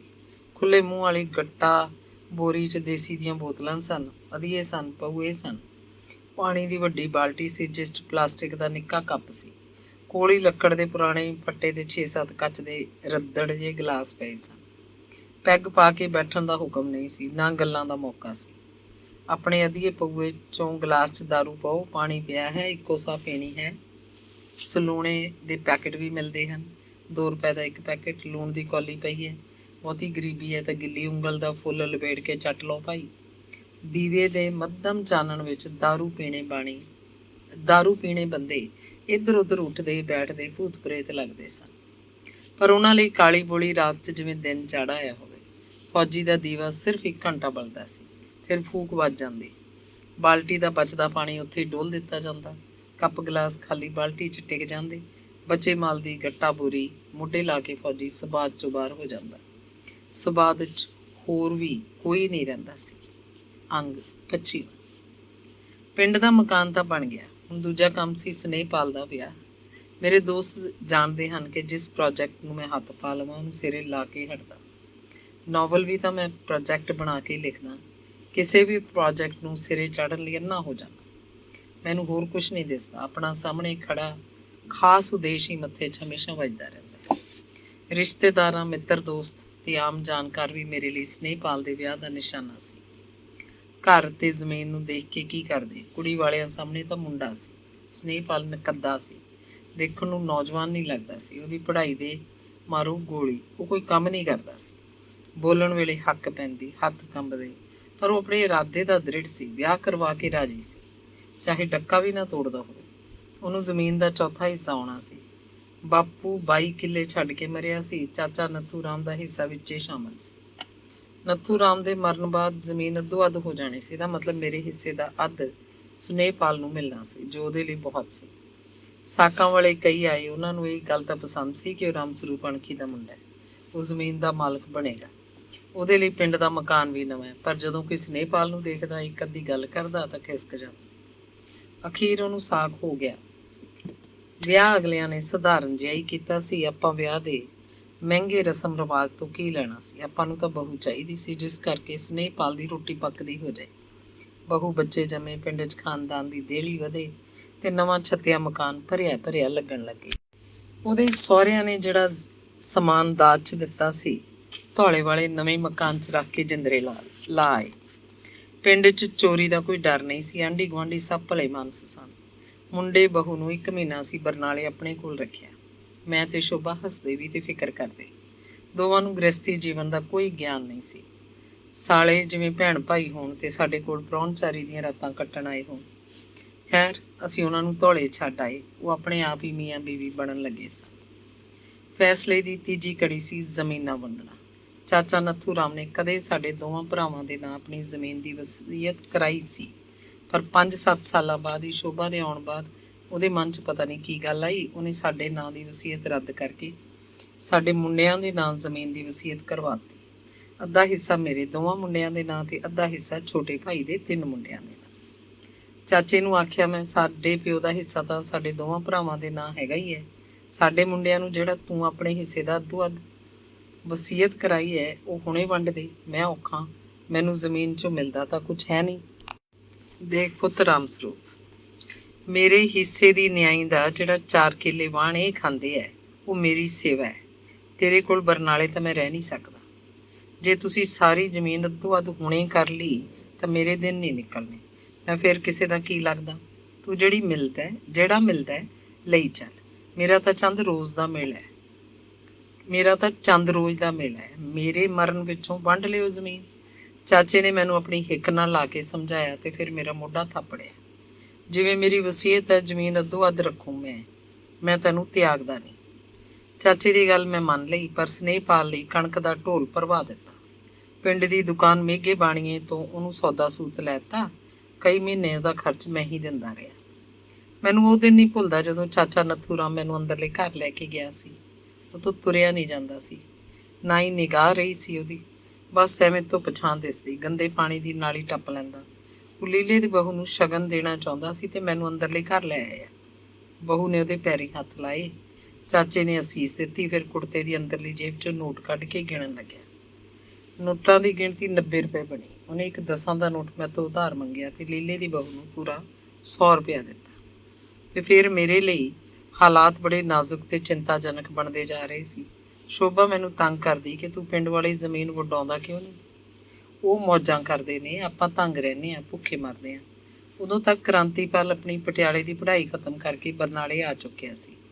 ਪ੍ਰਾਈਵੇਟ ਕਾਲਜਾਂ 'ਚ 2-2.5 ਹਜ਼ਾਰ ਦੀ ਨੌਕਰੀ ਪਿੱਛੇ ਧੱਕੇ ਖਾਂਦਾ ਫਿਰਦਾ। ਉਹ ਵੀ ਸ਼ੋਭਾ ਵਾਲੀ ਬੋਲੀ ਬੋਲਣ ਲੱਗਿਆ। ਅੱਕ ਕੇ ਮੈਂ ਇੱਕ ਦਿਨ ਆਖਿਆ, ਓਏ ਭਾਈ, ਕੀ ਕਰਾਂ ਮੈਂ, ਕਿੱਧਰ ਜਾਵਾਂ? ਜਿੰਨਾ ਚਿਰ ਉਹ ਬੁੜਾ ਕੰਜਰ ਬੈਠਾ ਜ਼ਮੀਨ ਨਹੀਂ ਵੰਡੀ ਜਾਂਦੀ। ਚਾਚਾ ਉਹ ਦੋਵਾਂ ਦਾ ਸੀ। ਮੈਂ ਚਾਹੁੰਦਾ ਸੀ ਉਹ ਛੇਤੀ ਮਰੇ ਤੇ ਜ਼ਮੀਨ ਵੰਡੀ ਜਾਏ। ਛੋਟਾ ਭਾਈ ਉਹਨੂੰ ਜਿਉਂਦਾ ਰੱਖ ਕੇ ਰਾਜੀ ਸੀ। ਇਸ ਵਿੱਚ ਉਹਨੂੰ ਫਾਇਦਾ ਸੀ। ਉਹ ਮਾੜਾ ਜਿਹਾ ਵੀ ਢਿੱਲਾ ਮੱਠਾ ਹੁੰਦਾ, ਛੋਟਾ ਭਾਈ ਉਹਨੂੰ ਗਲੂਕੋਜ਼ ਲਵਾਉਂਦਾ ਫਿਰਦਾ। ਉਹਦੀ ਸਿਰ ਤੋੜ ਕੋਸ਼ਿਸ਼ ਸੀ ਕਿ ਚਾਚਾ ਵੱਧ ਤੋਂ ਵੱਧ ਸਾਲ ਜਿਉਂਦਾ ਰਹੇ। ਉਹ 95 ਸਾਲ ਤੋਂ ਘੱਟ ਨਹੀਂ ਸੀ। ਸਾਡੀ ਦੋਵਾਂ ਭਾਈਆਂ ਦੀ ਮਨੋਦਸ਼ਾ ਇੰਨ ਬਿੰਨ ਉਵੇਂ ਜਿਵੇਂ ਸੀ ਜਿਵੇਂ ਮੇਰੇ ਨਾਵਲ ਪ੍ਰਤਾਪੀ 'ਚ ਆਪਣੀ ਨਾ ਜਿਉਂਦੀ ਨਾ ਮਰਦੀ ਮਾਂ ਨੂੰ ਲੈ ਕੇ ਦੋ ਭਰਾਵਾਂ ਹਰਦੇਵ ਤੇ ਗੁਰਦੇਵ ਦੀ ਅਲੱਗ-ਅਲੱਗ ਸੋਚ ਹੈ। ਅਖੀਰ ਚਾਚਾ ਨੱਥੂ ਰਾਮ ਫਰਵਰੀ 1992 'ਚ ਸੁਰਗਵਾਸ ਹੋ ਗਿਆ। ਜ਼ਮੀਨ ਵੰਡੀ ਗਈ। 22 ਕਿੱਲੇ ਜ਼ਮੀਨ ਸੀ, 10 ਕਿੱਲੇ ਮੈਨੂੰ ਆਈ, 12 ਕਿੱਲੇ ਛੋਟੇ ਭਾਈ ਨੂੰ।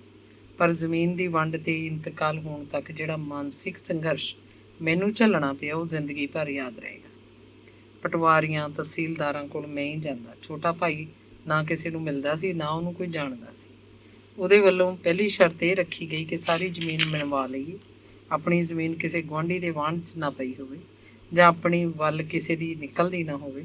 ਪਿੰਡ ਦੇ ਆਪਣੇ ਮਾਲ ਪਟਵਾਰੀ ਨੂੰ ਪੁੱਛਿਆ, ਉਹ ਬਹਾਨੇ ਬਣਾ ਰਿਹਾ ਸੀ, ਲਾਤੀ ਨਹੀਂ ਲਾਉਂਦਾ ਸੀ। ਬਰਨਾਲੇ ਦਾ ਇੱਕ ਕਾਨੂੰਗੋ ਸੀ, ਉਹਦਾ ਮੁੰਡਾ ਕ੍ਰਾਂਤੀਪਾਲ ਨਾਲ ਪੜ੍ਹਦਾ ਹੁੰਦਾ। ਮੈਂ ਉਸ ਕਾਨੂੰਗੋ ਕੋਲ ਗੱਲ ਕੀਤੀ। ਉਹਨੇ 5 ਪਟਵਾਰੀ ਮੇਰੇ ਨਾਲ ਭੇਜ ਦਿੱਤੇ। ਕਹਿੰਦਾ ਜਾਓ, ਇਹਨਾਂ ਦੀ ਜ਼ਮੀਨ ਮਿਣ ਕੇ ਆਓ। ਉਸ ਕਾਨੂੰਗੋ ਨੇ ਹੀ ਸਾਡੇ ਪਟਵਾਰੀ ਤੋਂ ਨਕਸ਼ਾ ਲੈ ਦਿੱਤਾ। ਜਰੀਬ ਪੱਖੋਂ ਕਲਾਂ ਤੋਂ ਲੈ ਆਏ। ਉੱਥੇ ਸਰਪੰਚ ਦੇ ਘਰ ਪਈ ਸੀ। 5 ਪਟਵਾਰੀਆਂ ਨੇ ਗਾਹ ਪਾ ਦਿੱਤਾ ਜ਼ਮੀਨ ਦਾ। ਛੋਟਾ ਭਾਈ ਤੇ ਮੈਂ ਉਹਨਾਂ ਦੇ ਨਾਲ ਨਾਲ ਫਿਰਦੇ ਰਹੇ। ਪਹਿਲਾਂ ਹੰਡਿਆਏ ਵਾਲਾ ਸਾਰਾ ਖੇਤ ਮਿਣਿਆ ਗਿਆ, ਫਿਰ ਨਿਆਈ। ਸਾਡੀ ਜ਼ਮੀਨ ਪੂਰੀ ਸੀ, ਕਿਧਰੇ ਕੋਈ ਫਰਕ ਨਹੀਂ ਸੀ, ਨਾ ਕਿਸੇ ਵੱਲ ਗਈ ਨਾ ਆਉਂਦੀ ਸੀ। ਫਿਰ ਅਸੀਂ ਦੋਵਾਂ ਨੇ ਫੈਸਲਾ ਕੀਤਾ ਕਿ ਜਲਾਲ ਵਾਲੇ ਪ੍ਰਾਹੁਣੇ ਨੂੰ ਵਿੱਚ ਪਾਇਆ ਜਾਵੇ। ਕੇਸ਼ੋ ਰਾਮ ਸਿਆਣਾ ਬੰਦਾ ਸੀ, ਆਪਾਂ ਦੋਵੇਂ ਸਾਲੇ ਉਹਨੂੰ ਇੱਕੋ ਜਿਹੇ ਆ। ਉਹ ਖੇਤੀ ਦਾ ਕੰਮ ਕਰਦਾ ਰਿਹਾ ਤੇ ਧੌਲੇ ਵਾਲੀ ਆਪਣੀ ਸਾਰੀ ਜ਼ਮੀਨ ਦਾ ਵਾਕਫ ਵੀ ਹੈ। ਉਂਝ ਵੀ ਧਰਮੀ ਬੰਦਾ। ਜਲਾਲ ਵਾਲੇ ਸੰਤ ਕਰਨੈਲ ਦਾਸ ਦਾ ਭਗਤ ਵੀ ਹੈ। ਨਿਆਂ ਨਿਬੇੜੂਗਾ, ਕਿਸੇ ਵੀ ਬਾਤ ਘਾਟ ਨਹੀਂ ਕਰਨੀ। ਅਸੀਂ ਦੋਵੇਂ ਉਹਦੇ ਕੋਲ ਆਏ ਤੇ ਉਹ ਮੰਨ ਗਿਆ।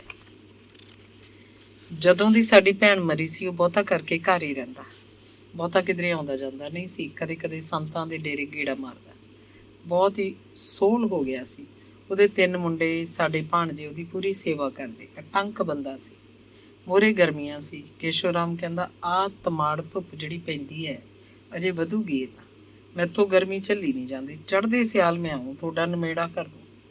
ਅਸੀਂ ਜਲਾਲੋਂ ਮੁੜ ਆਏ। ਕੇਸ਼ੋ ਰਾਮ ਨੇ 4-5 ਮਹੀਨਿਆਂ ਦੀ ਤਰੀਕ ਪਾ ਦਿੱਤੀ ਸੀ, ਜੱਜ ਦੀ ਤਰੀਕ ਵਾਂ। ਦੁਸਹਿਰਾ ਹਾਲੇ ਮਾਸਾ ਲੰਘਿਆ ਹੀ ਸੀ ਕਿ ਰੁੱਤ ਵਧੀਆ ਸੀ, ਨਾ ਗਰਮੀ ਨਾ ਪਾਲਾ। ਮੈਂ ਫੇਰ ਗਿਆ ਜਲਾਲ। ਇਸ ਵਾਰ ਉਹਦਾ ਇਹ ਲਾਰਾ ਰਾਮ ਸਰੂਪ, ਆਹ ਸੜਦੇ ਬਲਦੇ ਜੇ ਦਿਨ ਹੁੰਦੇ ਨੇ, ਇਹ ਨਿਕਲ ਲੈਣ ਦੀਏ। ਸੜਦੇ ਬਲਦੇ ਕਿਵੇਂ? ਮੈਂ ਕਾਲਾ ਸੀ। ਉਹ ਕਹਿੰਦਾ, ਆਹ ਲੋਹੜੀ ਲੰਘਾ ਕੇ ਮੈਂ ਪੱਕਾ ਆਊਂ, ਬਸ ਦੰਦਾਂ 'ਚ ਜੀਭ ਹੈ ਹੁਣ ਤਾਂ। ਲੋਹੜੀ ਪਿੱਛੋਂ ਮੈਂ ਜਲਾਲ ਗਿਆ। ਕੇਸ਼ੋ ਰਾਮ ਨੂੰ ਖੰਘ ਸੀ, ਸਿਰ 'ਤੇ ਮੋਟੇ ਕੱਪੜੇ ਦਾ ਮੰਡਾਸਾ ਮਾਰੀ ਰਜਾਈ ਲਈ ਪਿਆ ਸੀ।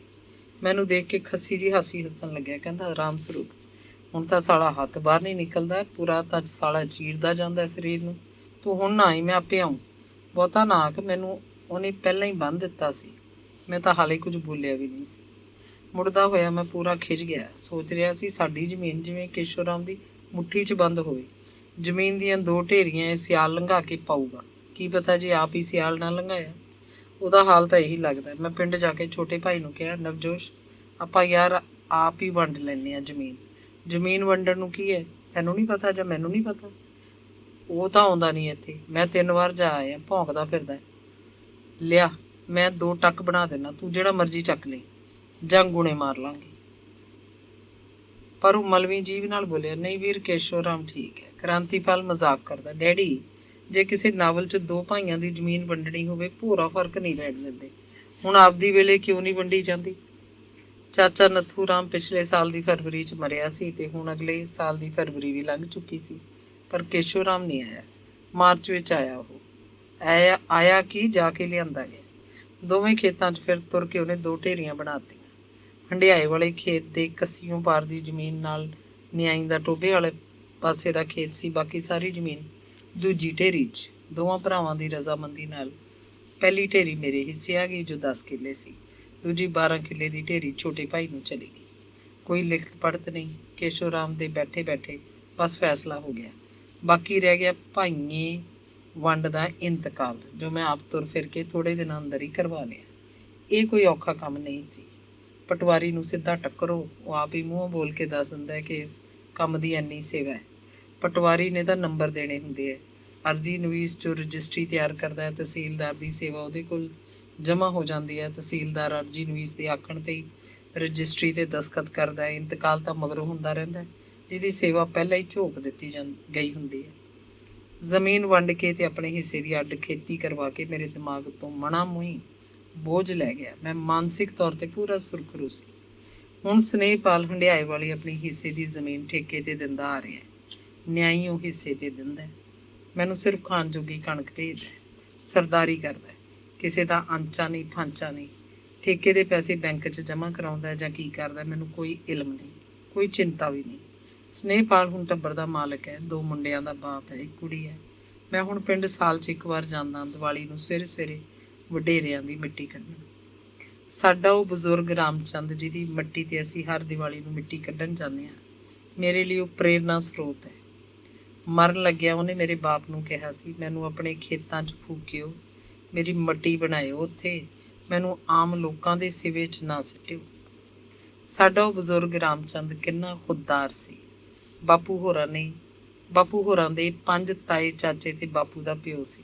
ਪਲੇਗ ਦੀ ਬਿਮਾਰੀ, ਜਿਹਨੂੰ ਕੱਤੇ ਦੀ ਬਿਮਾਰੀ ਆਖਦੇ ਹੁੰਦੇ, ਰਾਮਚੰਦ ਤਾਏ ਨੂੰ ਛੱਡ ਕੇ 4 ਮਰ ਗਏ ਤੇ 1 ਬਾਪੂ ਦੀ ਮਾਂ ਸਾਡੀ ਦਾਦੀ। ਇਹਨਾਂ 5 ਦੇ ਗੰਗਾ ਫੁੱਲ ਇੱਕੋ ਸਮੇਂ ਕੋਈ ਹਰਿਦੁਆਰ ਪਾ ਕੇ ਆਇਆ ਸੀ। ਉਸ ਰਾਮਚੰਦ ਬਜ਼ੁਰਗ ਦੀ ਰੂਹ ਮੇਰੇ ਵਿੱਚ ਵੀ ਹੈ। ਮੈਂ ਬਰਨਾਲੇ ਦੇ ਕਿਸੇ ਇੱਕ ਲੇਖਕ ਨਾਲ ਵੀ ਮੇਲ ਨਹੀਂ ਖਾਂਦਾ। 3 ਲੋਕ ਸੇ ਮਥੁਰਾ ਨਿਆਰੀ ਬਰਨਾਲੇ ਦੇ ਲੇਖਕਾਂ ਵਿੱਚੋਂ ਮੇਰਾ ਆਪਣਾ ਵੱਖਰਾ ਸੰਸਾਰ ਹੈ। ਮੈਂ ਇਹਨਾਂ 'ਚ ਸ਼ਾਮਲ ਵੀ ਨਹੀਂ ਹੋਣਾ ਚਾਹੁੰਦਾ, ਇਹਨਾਂ ਦਾ ਬਸ ਸਤਿਕਾਰ ਕਰਨਾ। ਅੰਤ 'ਚ ਆਪਣੇ ਬਾਪ ਬਾਰੇ ਇੱਕ ਗੱਲ ਕਹਿਣੀ ਚਾਹੁੰਦਾ। ਮੇਰੇ ਪਿਓ ਕੋਲ 60 ਕਿੱਲੇ ਜ਼ਮੀਨ ਸੀ। ਬਾਪੂ ਝਗੜੇਬਾਜ਼ ਸੀ, ਹੈਂਕੜਬਾਜ਼ ਵੀ ਤੇ ਹੱਡ ਰੱਖ ਬਹੁਤਾ। ਵਿਆਹ ਸ਼ਾਦੀਆਂ ਮਰਨਿਆਂ ਉੱਤੇ ਬੇਹੱਦ ਖਰਚਾ ਕਰਦਾ। ਸਾਰੀ ਉਮਰ ਉਹ ਬਾਣੀਆਂ ਦਾ ਕਰਜ਼ਦਾਰ ਰਿਹਾ। ਜ਼ਮੀਨ ਗਹਿਣੇ ਟਿਕੀ ਰਹਿੰਦੀ, ਉਹ ਦਿਨੋਂ ਦਿਨ ਜ਼ਮੀਨ ਬੈ ਵੀ ਕਰਦਾ ਜਾ ਰਿਹਾ ਸੀ। ਜਦੋਂ ਉਹ ਮਰਿਆ ਸਾਡੇ ਕੋਲ 22 ਕਿੱਲੇ ਰਹਿ ਗਏ। ਬਾਕੀ ਸਾਰੀ ਜ਼ਮੀਨ ਉਹਨੇ ਵੇਚਤੀ ਸੀ। ਬਾਕੀ ਬਚੀ 22 ਕਿੱਲੇ ਵਿੱਚੋਂ ਅੱਧੀ ਜ਼ਮੀਨ ਗਹਿਣੇ ਸੀ। ਹੁਣ ਮੈਨੂੰ ਬਾਪੂ ਦੀ ਬੈ ਕੀਤੀ ਜ਼ਮੀਨ ਦਾ ਕੋਈ ਗਮ ਨਹੀਂ। ਇੱਕ ਗੱਲ ਉਹਨੇ ਬਹੁਤ ਚੰਗੀ ਕੀਤੀ, ਜਿਹੜਾ ਮੈਨੂੰ ਸਕੂਲ ਪੜ੍ਹਨੇ ਲਾਤਾ। ਆਖਦਾ ਹੁੰਦਾ, ਪੜ੍ਹ ਕੇ ਕੋਈ ਅਫਸਰ ਬਣ ਜਾਏਗਾ, ਛਾਂ 'ਚ ਬੈਠਿਆ ਕਰੀ। 12 ਜਮਾਤਾਂ ਤੱਕ ਬਾਪੂ ਨੇ ਮੈਨੂੰ ਪੜ੍ਹਾਇਆ ਸੀ, MA BT ਫਿਰ ਮੈਂ ਆਪ ਕੀਤੀ। 1990 'ਚ ਰਿਟਾਇਰ ਹੋ ਗਿਆ। ਹੁਣ 2006 'ਚ 9,000 ਰੁਪਇਆ ਪੈਨਸ਼ਨ ਹੈ, ਜੋ ਸਾਡੇ ਦੋਵਾਂ ਜੀਆਂ ਸ਼ੋਭਾ ਤੇ ਮੇਰੇ ਲਈ ਵਾਧੂ ਹੈ। ਜੇ ਬਾਪੂ ਮੈਨੂੰ ਨਾ ਪੜ੍ਹਾਉਂਦਾ ਤਾਂ ਮੈਂ ਵੀ ਖੇਤੀ ਦੇ ਕੰਮ 'ਚ ਉਹਦੇ ਵਾਂਗ ਨਰਕ ਭੋਗਦਾ, ਬਲਦਾਂ ਦੇ ਪੁੜੇ ਕੁੱਟਦਾ ਤੇ ਬੈਂਕਾਂ ਦਾ ਕਰਜ਼ਾਈ ਹੁੰਦਾ। ਹੋ ਸਕਦਾ ਹੁਣ ਨੂੰ ਸਲਫਾਸ ਖਾ ਕੇ ਮਰ ਗਿਆ ਹੁੰਦਾ। ਅੰਗ 26ਵਾਂ। ਰਿਟਾਇਰਮੈਂਟ ਤੋਂ ਬਾਅਦ ਕੋਈ ਰੁਝੇਵਾਂ ਹੋਣਾ ਜ਼ਰੂਰੀ ਹੁੰਦਾ ਹੈ। ਇਹ ਗੱਲ ਮੈਂ ਕਈਆਂ ਤੋਂ ਸੁਣੀ ਹੋਈ ਸੀ। ਜਿਹੜੇ ਲੋਕ ਸਿਰਫ ਪੈਨਸ਼ਨ ਖਾਂਦੇ ਹਨ ਤੇ ਕੰਮ ਕੋਈ ਨਹੀਂ ਕਰਦੇ, ਨਾ ਕੋਈ ਦਿਮਾਗੀ ਕੰਮ ਤੇ ਨਾ ਸਰੀਰਕ, ਉਹ ਛੇਤੀ ਮਰ ਜਾਂਦੇ ਹਨ। ਰਿਟਾਇਰਮੈਂਟ ਮੇਰੇ ਲਈ ਕੋਈ ਖਾਸ ਉਮਰ ਦੀ ਹੱਦ ਨਹੀਂ ਸੀ। ਮੈਂ ਕਈ ਸਾਲਾਂ ਤੱਕ ਜਿਉਣਾ ਚਾਹੁੰਦਾ ਸੀ। ਕਈ ਸਾਲ ਜਿਉਂ ਕਿ ਮੈਂ ਹੋਰ ਨਾਵਲ ਲਿਖਣੇ ਸਨ, ਹੋਰ ਕਹਾਣੀਆਂ। ਸਾਹਿਤ ਅਕੈਡਮੀ ਦਾ ਇਨਾਮ ਮੇਰੇ ਲਈ ਕੋਈ ਖਾਸ ਜਿੱਤ ਨਹੀਂ ਸੀ। ਨਾਲੇ ਇਨਾਮਾਂ ਲਈ ਮੈਂ ਕਦੋਂ ਲਿਖਦਾ ਸੀ। ਵੱਡੇ ਵੱਡੇ ਇਨਾਮ ਮੇਰੀ ਮੰਜ਼ਿਲ ਵੀ ਨਹੀਂ। ਲੋਕ ਤਾਂ 15-15 ਸਾਲ ਕੋਈ ਨਵੀਂ ਰਚਨਾ ਨਹੀਂ ਲਿਖਦੇ, ਪਹਿਲਾਂ ਲਿਖੇ ਨੂੰ ਹੀ ਕੈਸ਼ ਕਰਾਉਂਦੇ ਹਨ ਤੇ ਵੱਡੇ ਇਨਾਮਾਂ ਲਈ ਉਹਨਾਂ ਦੀ ਆਖਰੀ ਤੇ ਲੰਮੀ ਦੌੜ ਰਹਿ ਜਾਂਦੀ ਹੈ। ਸੋ ਮੇਰੇ ਲਈ ਤਾਂ ਇਨਾਮ ਸਨਮਾਨ ਕੋਈ ਵੱਡੀ ਪ੍ਰਾਪਤੀ ਨਹੀਂ ਸੀ। ਮੈਂ ਵੱਡਾ ਲੇਖਕ ਜ਼ਰੂਰ ਬਣਨਾ ਚਾਹੁੰਦਾ ਸੀ। ਨਿਸ਼ਚਿਤ ਹੈ ਕਿ ਕਿਸੇ ਭਾਸ਼ਾ ਦੇ ਵੀ ਵੱਡੇ ਲੇਖਕ ਨੂੰ ਬਹੁਤਾ ਕੰਮ ਕਰਨਾ ਪੈਂਦਾ ਹੈ। ਉਹਦਾ ਰਚਨਾਤਮਕ ਕਾਰਜ ਵੀ ਵੱਡਾ ਹੀ ਹੁੰਦਾ ਹੈ। ਮੇਰੇ ਨਾਵਲ ਕੋਠੇ ਖੜਕ ਸਿੰਘ ਦੀ ਬਹੁਤ ਚਰਚਾ ਹੋਈ ਸੀ। ਇਹਨੂੰ ਸਾਹਿਤ ਅਕੈਡਮੀ ਇਨਾਮ ਮਿਲਿਆ ਅਤੇ ਨੈਸ਼ਨਲ ਬੁੱਕ ਟਰਸਟ ਇੰਡੀਆ ਨੇ ਇਹਨੂੰ 10 ਭਾਸ਼ਾਵਾਂ 'ਚ ਅਨੁਵਾਦ ਕਰਕੇ ਛਾਪਣ ਲਈ ਮਨਜ਼ੂਰ ਕਰ ਲਿਆ। ਹਿੰਦੀ ਵਿੱਚ ਇਹਨੂੰ ਇੱਕ ਵੱਡੇ ਪਬਲਿਸ਼ਰ ਰਾਜਪਾਲ ਐਂਡ ਸੰਸ ਦਿੱਲੀ ਨੇ ਛਾਪਿਆ। 1993 'ਚ ਮੇਰਾ ਨਾਵਲ ਪ੍ਰਤਾਪੀ ਛਪਿਆ। ਉਹਦੀ ਵੀ ਬਹੁਤ ਚਰਚਾ ਹੋਈ। ਇਹਨੂੰ ਕੋਠੇ ਖੜਕ ਸਿੰਘ ਤੋਂ ਅੱਗੇ ਦੀ ਰਚਨਾ ਮੰਨਿਆ ਗਿਆ। ਇਹ MA ਦੀਆਂ ਪੰਜਾਬੀ ਕਲਾਸਾਂ 'ਚ ਪੜ੍ਹਾਇਆ ਜਾਣ ਲੱਗਿਆ। ਅਲਫਾ TV ਪੰਜਾਬੀ ਚੈਨਲ ਵਾਲਿਆਂ ਨੇ ਵੀ ਇਹਨੂੰ 70 ਕਿਸ਼ਤਾਂ 'ਚ ਸੀਰੀਅਲ ਬਣਾ ਕੇ 3 ਵਾਰ ਪੇਸ਼ ਕੀਤਾ। ਪਰ ਇਹ ਸਭ ਮੇਰੇ ਲਈ ਕਾਫੀ ਨਹੀਂ ਸੀ। ਮੈਂ ਹੋਰ ਕੰਮ ਕਰਨਾ ਚਾਹੁੰਦਾ ਸੀ। ਨਾਵਲ ਕਹਾਣੀਆਂ ਨਿੱਤ ਤਾਂ ਲਿਖੀਆਂ ਜਾਂਦੀਆਂ ਨਹੀਂ। ਨਾਵਲ ਜਦੋਂ ਕਦੇ ਮੈਂ ਲਿਖਦਾ ਰਿਹਾ 22ਵੇਂ ਸਮੇਂ 'ਚ ਲਿਖਦਾ, ਫਿਰ ਹੋਰ ਕੋਈ ਕੰਮ ਨਹੀਂ ਕਰਦਾ। ਇਹ ਸਿਲਸਿਲਾ ਕਈ ਮਹੀਨੇ ਚੱਲਦਾ ਰਹਿੰਦਾ ਹੈ। ਇੰਝ ਹੀ ਕਹਾਣੀ ਜਦੋਂ ਲਿਖਣੀ ਜ਼ਰੂਰੀ ਹੋ ਜਾਂਦੀ ਹੋਵੇ ਤਾਂ ਇਹਦੇ ਲਈ 2-4 ਦਿਨ ਹੀ ਕਾਫੀ ਹੁੰਦੇ ਹਨ। ਮੈਂ ਕੋਈ ਅਜਿਹਾ ਕੰਮ ਕਰਨਾ ਚਾਹੁੰਦਾ ਸੀ ਜਿਸ ਵਿੱਚ ਮੈਂ ਲਗਾਤਾਰ ਵਿਅਸਤ ਰਹਾਂ। ਚਾਹੇ ਮੈਂ ਜ਼ਮੀਨ ਦਾ ਮਾਲਕ ਸੀ, ਪਰ ਖੇਤੀ ਮੇਰਾ ਕਿੱਤਾ ਨਹੀਂ ਰਿਹਾ ਸੀ। ਆਪਣੇ ਆਪ ਨੂੰ ਰੁਝੇਵੇਂ 'ਚ ਰੱਖਣ ਲਈ ਮੈਂ ਹੋਰ ਕੰਮ ਕੋਈ ਜਾਣਦਾ ਹੀ ਨਹੀਂ ਸੀ। ਮੇਰੇ ਨਾਲ ਦੇ ਅਧਿਆਪਕ ਰਿਟਾਇਰ ਹੋ ਕੇ ਪ੍ਰਾਈਵੇਟ ਸਕੂਲਾਂ 'ਚ ਬਹੁਤ ਘੱਟ ਤਨਖਾਹ 'ਤੇ ਨੌਕਰੀਆਂ ਕਰਦੇ, ਟਿਊਸ਼ਨਾਂ ਪੜ੍ਹਾਉਂਦੇ ਸਨ। ਮੇਰੇ ਲਈ ਇਹ ਕੰਮ ਵੀ ਨਖਿੱਧ ਸੀ। ਸਕੂਲ ਦੀ ਨੌਕਰੀ ਵਿੱਚੋਂ ਤਾਂ ਮੈਂ ਹੱਥ ਬੰਨ੍ਹ ਕੇ ਰਿਟਾਇਰ ਹੋਇਆ ਸੀ। ਮੈਂ ਇਸ ਜੰਜਾਲ 'ਚ ਮੁੜ ਕੇ ਨਹੀਂ ਫਸਣਾ ਚਾਹੁੰਦਾ ਸੀ। ਮੇਰੇ ਲਈ ਤਾਂ ਇੱਕ ਕੰਮ ਰਹਿ ਗਿਆ ਸੀ, ਸਾਹਿਤ ਸਿਰਜਣਾ ਜਾਂ ਫਿਰ ਇਹਦੇ ਜਿਹਾ ਹੀ ਹੋਰ ਕੋਈ ਕੰਮ। ਮੇਰੀ ਬੜੀ ਦੇਰ ਤੋਂ ਤਮੰਨਾ ਸੀ ਕਿ ਮੈਂ ਕੋਈ ਸਾਹਿਤਿਕ ਪਰਚਾ ਕੱਢਦਾ ਹੋਵਾਂ ਅਤੇ ਮੈਂ ਉਹਦਾ ਸੰਪਾਦਕ ਹੋਵਾਂ। ਰਿਟਾਇਰਮੈਂਟ ਬਾਅਦ ਮੈਂ ਇਹੀ ਫੈਸਲਾ ਲਿਆ ਕਿ ਹੁਣ ਇੱਕ ਪਰਚਾ ਕੱਢਿਆ ਜਾਏ। ਪਰਚਾ ਤ੍ਰੈਮਾਸਿਕ ਹੋਵੇ। ਮੇਰੇ ਸਾਹਮਣੇ ਰਘਬੀਰ ਸਿੰਘ ਦਾ ਤ੍ਰੈਮਾਸਿਕ ਸਿਰਜਣਾ ਇੱਕ ਮਾਡਲ ਸੀ। ਮੈਂ ਅਜਿਹਾ ਇੱਕ ਤ੍ਰੈਮਾਸਿਕ ਕੱਢਣਾ ਚਾਹੁੰਦਾ ਸੀ। ਸ਼ਿੱਦਤ ਨਾਲ ਸੋਚਿਆ ਸੀ ਕਿ ਪਰਚੇ ਦਾ ਸੰਪਾਦਕ ਹੋਣ ਕਰਕੇ ਮੈਂ ਹਮੇਸ਼ਾ ਲਈ ਰੁੱਝਿਆ ਰਿਹਾ ਕਰਾਂਗਾ। ਮੇਰਾ ਤਜਰਬਾ ਵੀ ਸੀ। ਕਦੇ ਮੈਂ ਪ੍ਰਤੀਕ ਲਈ ਕੰਮ ਕੀਤਾ ਸੀ। ਇਹ ਪਰਚਾ ਤ੍ਰੈਮਾਸਿਕ ਸੀ ਅਤੇ ਕਰਨਾਲ ਤੋਂ ਛਪਦਾ ਹੁੰਦਾ। ਉਦੋਂ ਇਹ ਬੰਦ ਹੋਇਆ ਤਾਂ ਅਵਤਾਰ ਟੱਲੇਵਾਲੀਆ ਮੈਨੂੰ ਇਹਨੂੰ ਬਰਨਾਲੇ ਲੈ ਆਇਆ। ਅਵਤਾਰ ਦਾ ਮੇਰੇ ਨਾਲ ਸੰਪਰਕ ਸੀ। ਉਹ ਬਰਨਾਲੇ ਬੈਂਕ ਮੁਲਾਜ਼ਮ ਸੀ ਅਤੇ ਸਾਹਿਤ ਨਾਲ ਉਹਦਾ ਸੰਬੰਧ ਸੀ। ਕਵਿਤਾਵਾਂ ਲਿਖਦਾ, ਹਿੰਦੀ ਦੀਆਂ ਕਹਾਣੀਆਂ ਅਨੁਵਾਦ ਕਰਕੇ ਪੰਜਾਬੀ ਪਰਚਿਆਂ 'ਚ ਛਪਵਾਉਂਦਾ। ਪ੍ਰਤੀਕ ਲਈ ਪ੍ਰੈਸ ਦਾ ਕੰਮ ਸਾਰਾ ਮੈਂ ਕਰਦਾ। ਚਾਹੇ ਕੁਝ ਮੈਟਰ ਅਵਤਾਰ ਵੀ ਦਿੰਦਾ ਸੀ, ਪਰ ਮੈਟਰ ਇਕੱਠਾ ਕਰਨ 'ਚ ਬਹੁਤਾ ਕੰਮ ਮੈਨੂੰ ਹੀ ਕਰਨਾ ਪੈਂਦਾ। ਅਵਤਾਰ ਤਾਂ ਬਸ ਪ੍ਰੈਸ ਦਾ ਬਿੱਲ ਦਿੰਦਾ ਸੀ। ਮੈਂ ਹੰਡਿਆਏ ਸਕੂਲ 'ਚ ਸੀ। ਛੁੱਟੀ ਤੋਂ ਬਾਅਦ ਬਰਨਾਲੇ ਆ ਜਾਂਦਾ ਅਤੇ ਡੈਜ਼ੀ ਯਾਰਡ ਪ੍ਰੈਸ ਵਿੱਚ ਬੈਠਾ ਆਥਣ ਤੱਕ ਪ੍ਰੂਫ ਪੜ੍ਹਦਾ ਰਹਿੰਦਾ। ਰਚਨਾਵਾਂ ਦੀ ਸੈਟਿੰਗ ਕਰਦਾ। ਪ੍ਰਤੀਕ ਦੇ ਅਸੀਂ 4-5 ਅੰਕ ਕੱਢੇ ਸਨ। ਇੱਕ ਪਰਚਾ ਸੀ ਅਧਿਆਪਕ ਸਮਾਜ। ਇਹ ਵੀ ਬਰਨਾਲੇ ਤੋਂ ਨਿਕਲਦਾ ਸੀ। ਇਹਦਾ ਸੰਪਾਦਕ ਹੈਡਮਾਸਟਰ ਵੇਦ ਪ੍ਰਕਾਸ਼ ਸਹਿਜਪਾਲ ਸੀ। ਇਹ ਪਰਚਾ ਸਿੱਖਿਆ ਜਗਤ ਨਾਲ ਸੰਬੰਧਿਤ ਸੀ। ਵੇਦ ਪ੍ਰਕਾਸ਼ ਨੇ ਮੈਨੂੰ ਨਾਲ ਜੋੜ ਲਿਆ। ਮੈਂ ਹੰਡਿਆਏ ਹਾਈ ਸਕੂਲ 'ਚ ਹੀ ਸੀ। ਛੁੱਟੀ ਤੋਂ ਬਾਅਦ ਬਰਨਾਲੇ ਆ ਜਾਂਦਾ ਅਤੇ ਅਧਿਆਪਕ ਸਮਾਜ ਦਾ ਕੰਮ ਕਰਦਾ। ਮੈਟਰ ਦੇਖਦਾ, ਪ੍ਰੂਫ ਪੜ੍ਹਦਾ, ਪਰਚੇ ਦੀ ਸੈਟਿੰਗ ਕਰਦਾ। ਇਹ ਵੀ ਤ੍ਰੈਮਾਸਿਕ ਪਰਚਾ ਸੀ। ਮੈਂ ਇਹਦੇ 4-5 ਅੰਕ ਹੀ ਛਪਵਾਏ ਸਨ। ਫਿਰ ਇਹ ਵੀ ਆਰਥਿਕ ਕਾਰਨਾਂ ਕਰਕੇ ਬੰਦ ਹੋ ਗਿਆ। ਤੀਜਾ ਪਰਚਾ ਸੀ ਪੰਜਾਬੀ ਕਵੀ ਮਾਰਕੰਡਾ ਦਾ ਤ੍ਰੈਮਾਸਿਕ, ਕਿੰਤੂ ਨਕਸਲਾਈਟ ਲਹਿਰ ਵੇਲੇ ਇਸ ਪਰਚੇ ਦੀ ਬੜੀ ਚੜ੍ਹਤ ਸੀ। ਫਿਰ ਇਹ ਬੰਦ ਹੋ ਗਿਆ। ਅਸੀਂ ਇਹ ਦੁਬਾਰਾ ਸ਼ੁਰੂ ਕਰ ਲਿਆ। ਇਹ ਬਰਨਾਲੇ ਛਪਣ ਲੱਗਿਆ। ਮੈਂ ਇਹਦੇ ਵੀ 4-5 ਅੰਕ ਕੱਢੇ ਸਨ। ਆਰਥਿਕ ਦਸ਼ਾ ਕਰਕੇ ਹੀ ਬੰਦ ਕਰਨਾ ਪਿਆ। ਪਰਚਾ ਕਿਵੇਂ ਛਪਦਾ ਹੈ, ਕਿਉਂ ਵਿਕਦਾ ਨਹੀਂ ਅਤੇ ਫਿਰ ਕਿਉਂ ਬੰਦ ਹੋ ਜਾਂਦਾ, ਇਹਨਾਂ ਸਾਰੀਆਂ ਗੱਲਾਂ ਦਾ ਮੈਨੂੰ ਪਹਿਲਾਂ ਗਿਆਨ ਸੀ। ਕੋਈ ਸਾਹਿਤਿਕ ਰਸਾਲਾ ਕੱਢਣ ਦੀ ਗੱਲ ਸਭ ਤੋਂ ਪਹਿਲਾਂ ਮਲੋਟ ਵਿਖੇ ਛਿੜੀ। ਉੱਥੋਂ ਦੀ ਅਦਬੀ ਸੰਗਤ ਨੇ ਮੈਨੂੰ ਬੁਲਾਇਆ ਸੀ। ਉਹਨਾਂ ਦੀ ਇੱਕ ਗੱਲ ਮੈਨੂੰ ਹਮੇਸ਼ਾ ਯਾਦ ਰਹੇਗੀ। ਮੈਂ ਆਥਣੇ ਜੇ ਗਿਆ, ਉਹ ਮੈਨੂੰ ਇੱਕ ਦਰਜੀ ਦੀ ਦੁਕਾਨ 'ਤੇ ਲੈ ਗਏ। ਕਹਿੰਦੇ ਆਪਣੀ ਪੈਂਟ ਬੁਸ਼ਰਟ ਦਾ ਨਾਪ ਦੇ ਦਿਓ। ਅਗਲੇ ਦਿਨ ਫੰਕਸ਼ਨ 'ਚ ਸਨਮਾਨ ਚਿੰਨ੍ਹ ਵਜੋਂ ਉਹਨਾਂ ਨੇ ਮੈਨੂੰ ਸਿਉਂਤੇ ਹੋਏ ਪੈਂਟ ਬੁਸ਼ਰਟ ਦੀ ਪੁਸ਼ਾਕ ਦਿੱਤੀ ਅਤੇ ਫਿਰ ਉਸੇ ਦਿਨ ਸ਼ਾਮ ਦੀ ਮਹਿਫਿਲ 'ਚ 14-15 ਬੰਦੇ ਮੈਨੂੰ ਕੋਈ ਸਾਹਿਤਿਕ ਰਸਾਲਾ ਸ਼ੁਰੂ ਕਰਨ ਬਾਰੇ ਆਖ ਰਹੇ ਸਨ। ਮੁੱਖ ਸਨ ਗੁਰਚਰਨ ਚੌਹਾਨ, ਮੰਗਲ ਮਦਾਨ, ਇੱਕ ਥਾਪੜੀ। ਅਸੀਂ ਤੁਹਾਡੀ ਪੂਰੀ ਮਦਦ ਕਰਾਂਗੇ। ਅਤੇ ਫਿਰ ਉਹਨਾਂ ਨੇ ਆਪਣਾ ਇਹ ਵਚਨ ਨਿਭਾਇਆ ਵੀ। ਕਹਾਣੀ ਪੰਜਾਬ ਦੇ ਚੰਦੇ ਇਕੱਠੇ ਕਰਨ ਲਈ ਸ਼ੁਰੂ ਦੀ ਮੁਹਿੰਮ ਵਿੱਚ ਗੁਰਚਰਨ ਚੌਹਾਨ ਮੰਗਲ ਮੈਦਾਨ ਨੇ ਮੇਰੀ ਕਈ ਵਾਰ ਮਦਦ ਕੀਤੀ। ਉਹਨਾਂ ਦੀ ਅਣਥੱਕ ਕੋਸ਼ਿਸ਼ਾਂ ਕਰਕੇ ਹੁਣ ਕਹਾਣੀ ਪੰਜਾਬ ਅਬੋਹਰ ਤੇ ਮਲੋਟ ਦੇ ਇਲਾਕੇ 'ਚ 25-30 ਪੱਤਿਆਂ 'ਤੇ ਪੱਕੇ ਤੌਰ 'ਤੇ ਜਾਂਦਾ ਹੈ। ਅਦਬੀ ਸੰਗਤ ਮਲੋਟ ਦਾ ਉਹ ਫੰਕਸ਼ਨ ਮੇਰੇ ਸੇਵਾ ਮੁਕਤ ਹੋਣ ਤੋਂ ਪਹਿਲਾਂ ਸੀ, ਅਤੇ ਫਿਰ ਜਦੋਂ ਮੈਂ ਰਿਟਾਇਰ ਹੋ ਗਿਆ ਅਤੇ ਇੱਕ ਵਾਰ ਦਿੱਲੀ ਗਿਆ ਅਤੇ ਆਪਣੇ ਮਹਿੰਦਰਾ ਕਾਲਜ ਪਟਿਆਲੇ ਵੇਲੇ ਦੇ ਪੁਰਾਣੇ ਮਿੱਤਰ ਐਸ ਸਾਕੀ ਦੇ ਘਰ ਗਾਜ਼ੀਆਬਾਦ ਰਾਤ ਠਹਿਰਿਆ, ਤਾਂ ਉਸ ਰਾਤ ਇਹ ਕਹਾਣੀ ਪੰਜਾਬ ਪਰਚਾ ਸ਼ੁਰੂ ਕਰਨ ਦੀ ਪੱਕੀ ਵਿਉਂਤ ਬਣ ਗਈ।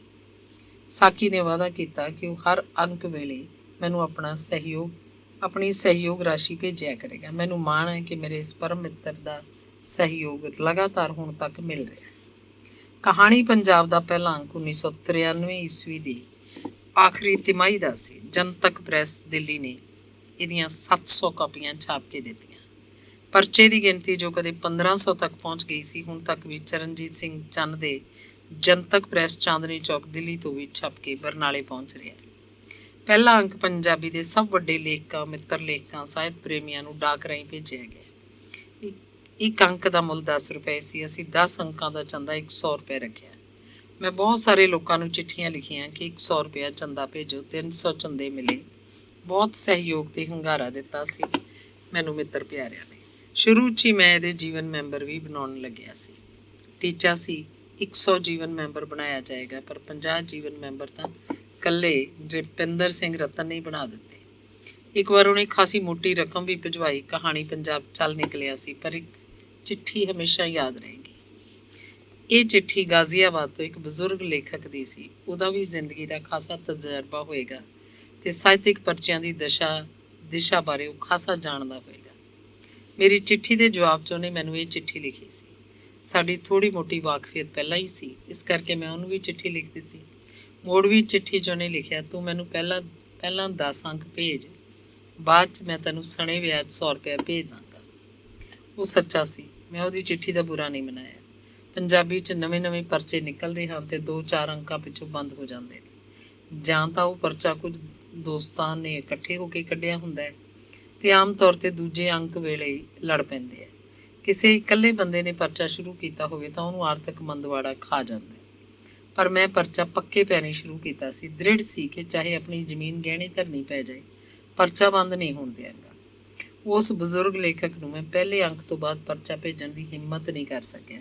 ਫਿਰ ਉਹਨੂੰ 10ਵਾਂ ਅੰਕ ਭੇਜਿਆ, ਸਿਰਫ ਇਹ ਦੱਸਣ ਲਈ ਕਿ ਮੈਂ 10 ਅੰਕ ਪੂਰੇ ਕਰ ਲਏ ਹਨ।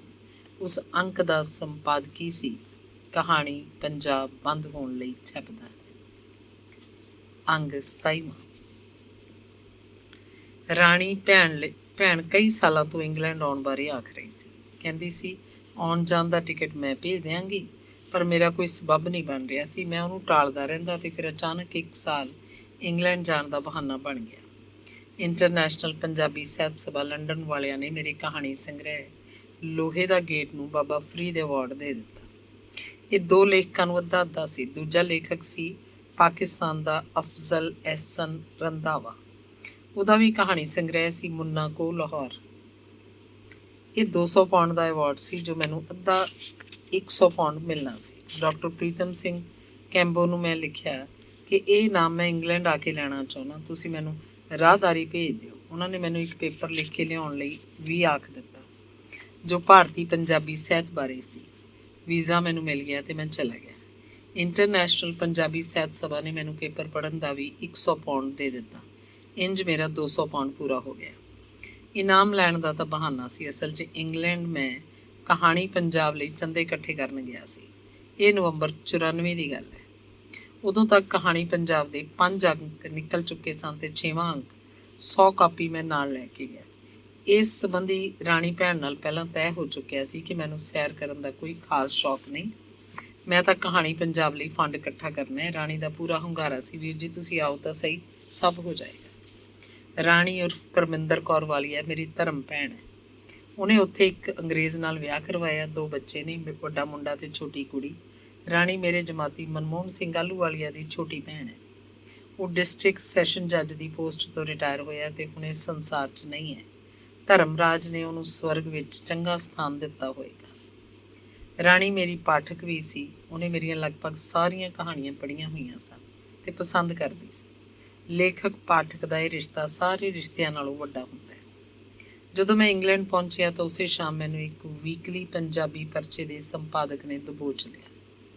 ਮੇਰੀ ਇੱਕ ਲੰਮੀ ਇੰਟਰਵਿਊ ਰਿਕਾਰਡ ਕੀਤੀ। 2-4 ਦਿਨਾਂ ਬਾਅਦ ਹੀ ਮੇਰੀ ਇੰਟਰਵਿਊ ਮੇਰਾ ਉਹ ਪੇਪਰ ਜਿਹੜਾ ਮੈਂ ਇੰਟਰਨੈਸ਼ਨਲ ਪੰਜਾਬੀ ਸਾਹਿਤ ਸਭਾ ਦੇ ਫੰਕਸ਼ਨ 'ਚ ਪੜ੍ਹਨਾ ਸੀ ਤੇ ਮੇਰੀ ਇੱਕ ਕਹਾਣੀ ਜੋ ਲੋਹੇ ਦਾ ਗੇਟ 'ਚ ਛਪੀ ਹੋਈ ਸੀ, ਉਸ ਵੀਕਲੀ ਨੇ ਬੜੀ ਸ਼ਾਨ ਨਾਲ ਛਾਪਿਆ। ਮੇਰੇ ਨਾਲ ਤੈਅ ਹੋਇਆ ਸੀ ਕਿ ਜਿੰਨੇ ਦਿਨ ਵੀ ਮੈਂ ਇੱਥੇ ਹਾਂ, ਹਰ ਹਫ਼ਤੇ ਕੋਈ ਕਾਲਮ ਲਿਖਿਆ ਕਰਾਂ, ਉਹਦੇ ਪੈਸੇ ਮਿਲਣਗੇ। ਮੈਂ ਇਹ ਕਾਲਮ ਪੂਰੇ 8 ਹਫ਼ਤੇ ਲਿਖਿਆ। ਦਫ਼ਤਰ ਗਿਆ ਤਾਂ ਮੈਨੂੰ ਸਿਰਫ 100 ਪਾਉਂਡ ਹੀ ਦਿੱਤਾ ਗਿਆ। ਉਸ ਸੰਪਾਦਕ ਦਾ ਵਤੀਰਾ ਬਹੁਤ ਰੁੱਖਾ ਸੀ, ਜਿਵੇਂ ਮੇਰੇ ਇਹਨਾਂ ਕਾਲਮਾਂ ਦਾ ਕੋਈ ਮੁੱਲ ਨਾ ਹੋਵੇ। ਮੇਰੇ 8 ਕਾਲਮਾਂ ਦੀ ਅਦਾਇਗੀ ਮੈਨੂੰ ਖਾਸੀ ਵੱਧ ਮਿਲਣੀ ਚਾਹੀਦੀ ਸੀ। ਉੱਥੇ ਇੱਕ ਲੇਖਕ ਸੀ ਜਿਹੜਾ ਇੱਧਰੋਂ ਸਾਡੇ ਪਿੰਡਾਂ ਵੱਲ ਦਾ ਸੀ, ਧੂਰੀ ਕੋਲ ਉਹਦਾ ਪਿੰਡ ਸੀ ਕੋਈ। ਮੇਰੇ ਨਾਲ ਉਹਦਾ ਪਹਿਲਾਂ ਚਿੱਠੀ ਪੱਤਰ ਵੀ ਸੀ। ਇੰਗਲੈਂਡ ਜਾ ਕੇ 2-4 ਦਿਨਾਂ ਬਾਅਦ ਹੀ ਮੈਂ ਉਸ ਲੇਖਕ ਨੂੰ ਫੋਨ ਕੀਤਾ ਕਿ ਮੈਂ ਕਹਾਣੀ ਪੰਜਾਬ ਲਈ ਚੰਦੇ ਇਕੱਠੇ ਕਰਨੇ ਹਨ, ਉਹ ਮੇਰੀ ਮਦਦ ਕਰੇ। ਉਹ ਆਪ ਵੀ ਕਦੇ ਇੰਗਲੈਂਡ 'ਚ ਕੋਈ ਮਾਸਕ ਪੱਤਰ ਕੱਢਣ 'ਚ ਫੇਲ ਹੋ ਚੁੱਕਿਆ ਸੀ। ਉਹਦਾ ਇਹ ਕੌੜਾ ਤਜਰਬਾ ਸੀ। ਕਹਿਣ ਲੱਗਿਆ, ਅਣਖੀ, ਤੈਨੂੰ ਇੱਥੇ ਕੋਈ ਚੰਦਾ ਨਹੀਂ ਮਿਲਣ ਲੱਗਿਆ। ਲੋਕ ਘਰਾਂ 'ਚ ਬੁਲਾ ਕੇ ਦਾਰੂ ਪਿਲਾ ਦੇਣਗੇ, ਚਿਕਨ ਜਿੰਨਾ ਮਰਜ਼ੀ ਖਾ ਲਈ, ਪਰ ਪੈਸਾ ਕਿਸੇ ਨੇ ਜੇਬ 'ਚੋਂ ਨਹੀਂ ਕੱਢਣਾ। ਇਸ ਮਾਮਲੇ 'ਚ ਮੈਂ ਤੇਰੀ ਮਦਦ ਨਹੀਂ ਕਰ ਸਕਾਂਗਾ। ਮੈਂ ਉਦਾਸ ਹੋ ਗਿਆ। ਉਸ ਲੇਖਕ ਭਰਾ ਦਾ ਟੈਲੀਫੋਨ ਸੁਣਨ ਤੋਂ ਬਾਅਦ ਰਾਣੀ ਨਾਲ ਗੱਲ ਕੀਤੀ। ਰਾਣੀ, ਮੈਂ ਇੱਥੇ ਕੀ ਕਰਨਾ ਆ? ਇਹ ਬੰਦਾ ਤਾਂ ਆਖਦਾ ਤੂੰ ਮੇਰੇ ਟਿਕਟ ਦਾ ਇੰਨਾ ਖਰਚ ਕੀਤਾ, ਮੈਂ ਸੈਰਾਂ ਕਰਨ ਨਹੀਂ ਆਇਆ, ਮੈਂ ਤਾਂ ਆਪਣੀ ਕਹਾਣੀ ਪੰਜਾਬ ਨੂੰ ਪੈਰਾਂ ਸਿਰ ਕਰਨਾ। ਰਾਣੀ ਕਹਿੰਦੀ, ਐਵੇਂ ਭੌਂਕਦਾ ਵੀਰ ਜੀ, 5 ਚੰਦੇ ਤਾਂ 30-30 ਪਾਉਂਡ ਦੇ ਮੈਂ ਆਖੇ ਹੋਏ ਨੇ। ਉਹ ਆਪਾਂ ਨੂੰ ਘਰ ਬੁਲਾਉਣਗੇ ਤੇ ਚੰਦਾ ਦੇਣਗੇ। ਤੁਸੀਂ ਚਿੰਤਾ ਨਾ ਕਰੋ, ਤੁਹਾਨੂੰ ਇੱਥੇ ਚਾਹੁਣ ਵਾਲੇ ਬਹੁਤ ਲੋਕ ਨੇ, ਮੈਂ ਜਾਣਦੀ ਹਾਂ। ਦਿਨ ਬੀਤਣ ਲੱਗੇ ਤਾਂ ਪ੍ਰੋਗਰਾਮ ਵੀ ਬਣਦੇ ਗਏ। ਕੁਲਵਿੰਦਰ ਸੋਹਲ ਕਹਾਣੀ ਪੰਜਾਬ ਦਾ ਜੀਵਨ ਮੈਂਬਰ ਬਣ ਗਿਆ। ਕੁਇੰਟਰੀ ਇੱਕ ਸਾਹਿਤ ਪ੍ਰੋਗਰਾਮ ਕਰਕੇ ਉਹਨੇ ਮੈਨੂੰ 200 ਪਾਉਂਡ ਦਿਵਾਇਆ। ਸੇਵਾ ਸਿੰਘ ਕੋਹਲੀ ਨੇ ਗਲਾਸਗੋ ਬੁਲਾ ਲਿਆ। ਉੱਥੇ ਉਹਨਾਂ ਦਾ ਮੇਲ ਮਿਲਾਪ ਸੈਂਟਰ ਸੀ। ਉਹਨਾਂ ਨੇ 100 ਪਾਉਂਡ ਦਾ ਸਨਮਾਨ ਦਿੱਤਾ। ਗਲਾਸਗੋ ਦੇ ਗੁਰਦੁਆਰੇ 'ਚ ਮੈਂ ਇੱਕ ਲੈਕਚਰ ਦਿੱਤਾ। ਸੰਗਤਾਂ ਨੇ 100 ਪਾਉਂਡ ਵਾਰ ਦਿੱਤਾ। ਗੁਰਦੀਪ ਸਿੰਘ ਪੁਰੀ ਦਾ ਪਿਆਰ ਲਾਜਵਾਬ ਸੀ। ਪੁਰੀ ਇੱਧਰੋਂ ਸਾਡੇ ਮੋਗੇ ਦਾ ਸੀ। ਉਹਦੀ ਆਪਣਤ ਕਦੇ ਨਹੀਂ ਭੁੱਲੇਗੀ। ਇੱਕ ਬਹੁਤ ਪੁਰਾਣਾ ਸ਼ੇਅਰ ਦਿਮਾਗ 'ਚ ਆ ਰਿਹਾ, ਜਿਹਦੇ ਅਸਲੀ ਸ਼ਬਦ ਨਹੀਂ ਸੁੱਝ ਰਹੇ, ਪਰ ਉਹਦਾ ਭਰਵਾਂ ਅਰਥ ਯਾਦ ਹੈ। ਮੈਂ ਮੰਜ਼ਿਲ ਵੱਲ ਇਕੱਲਾ ਹੀ ਤੁਰਿਆ ਸੀ। ਲੋਕ ਨਾਲ ਜੁੜਦੇ ਗਏ ਤੇ ਕਾਫਲਾ ਬਣਦਾ ਗਿਆ। ਇੰਗਲੈਂਡ ਸਾਰੇ 'ਚ ਫੰਕਸ਼ਨ ਹੋਣ ਲੱਗੇ। ਮੈਨੂੰ ਬੁਲਾਇਆ ਜਾਂਦਾ, ਮੈਂ ਤੇ ਰਾਣੀ ਜਾਂਦੇ। ਕਹਾਣੀ ਪੰਜਾਬ ਦੇ ਚੰਦੇ ਵੀ ਇਕੱਠੇ ਹੋ ਰਹੇ ਸਨ। ਕਿੰਨੇ ਸਾਰੇ ਮਲਵਈ ਪਰਿਵਾਰ ਮਿਲੇ, ਬਰਨਾਲੇ ਨਾਲ ਸੰਬੰਧ ਰੱਖਦੇ ਲੋਕ, ਖਾਸ ਕਰਕੇ ਭੈਣ ਗੁੱਡ ਉਰਫ ਕੁਲਵੰਤ ਕੌਰ ਢਿੱਲੋਂ। ਮੈਂ ਪੂਰੇ 2 ਮਹੀਨੇ ਇੰਗਲੈਂਡ ਰਿਹਾ। ਵਾਪਸ ਮੁੜਿਆ ਤੇ ਮੇਰੇ ਕੋਲ ਕਹਾਣੀ ਪੰਜਾਬ ਲਈ 1.5 ਲੱਖ ਰੁਪਇਆ ਸੀ। ਮੇਰੇ ਲਈ ਇਹ ਰਕਮ ਬਹੁਤ ਵੱਡੀ ਸੀ। ਇੱਥੇ ਪੰਜਾਬ 'ਚ ਮੈਂ 100 ਰੁਪਇਆ ਚੰਦੇ ਲਈ ਜਬਾ ਕੇ ਖਾਂਦਾ ਫਿਰਦਾ ਸੀ ਤੇ ਇੰਗਲੈਂਡ ਤੋਂ ਇਕੱਠਾ ਇੰਨਾ ਪੈਸਾ ਮਿਲ ਗਿਆ। ਧੰਨਵਾਦ।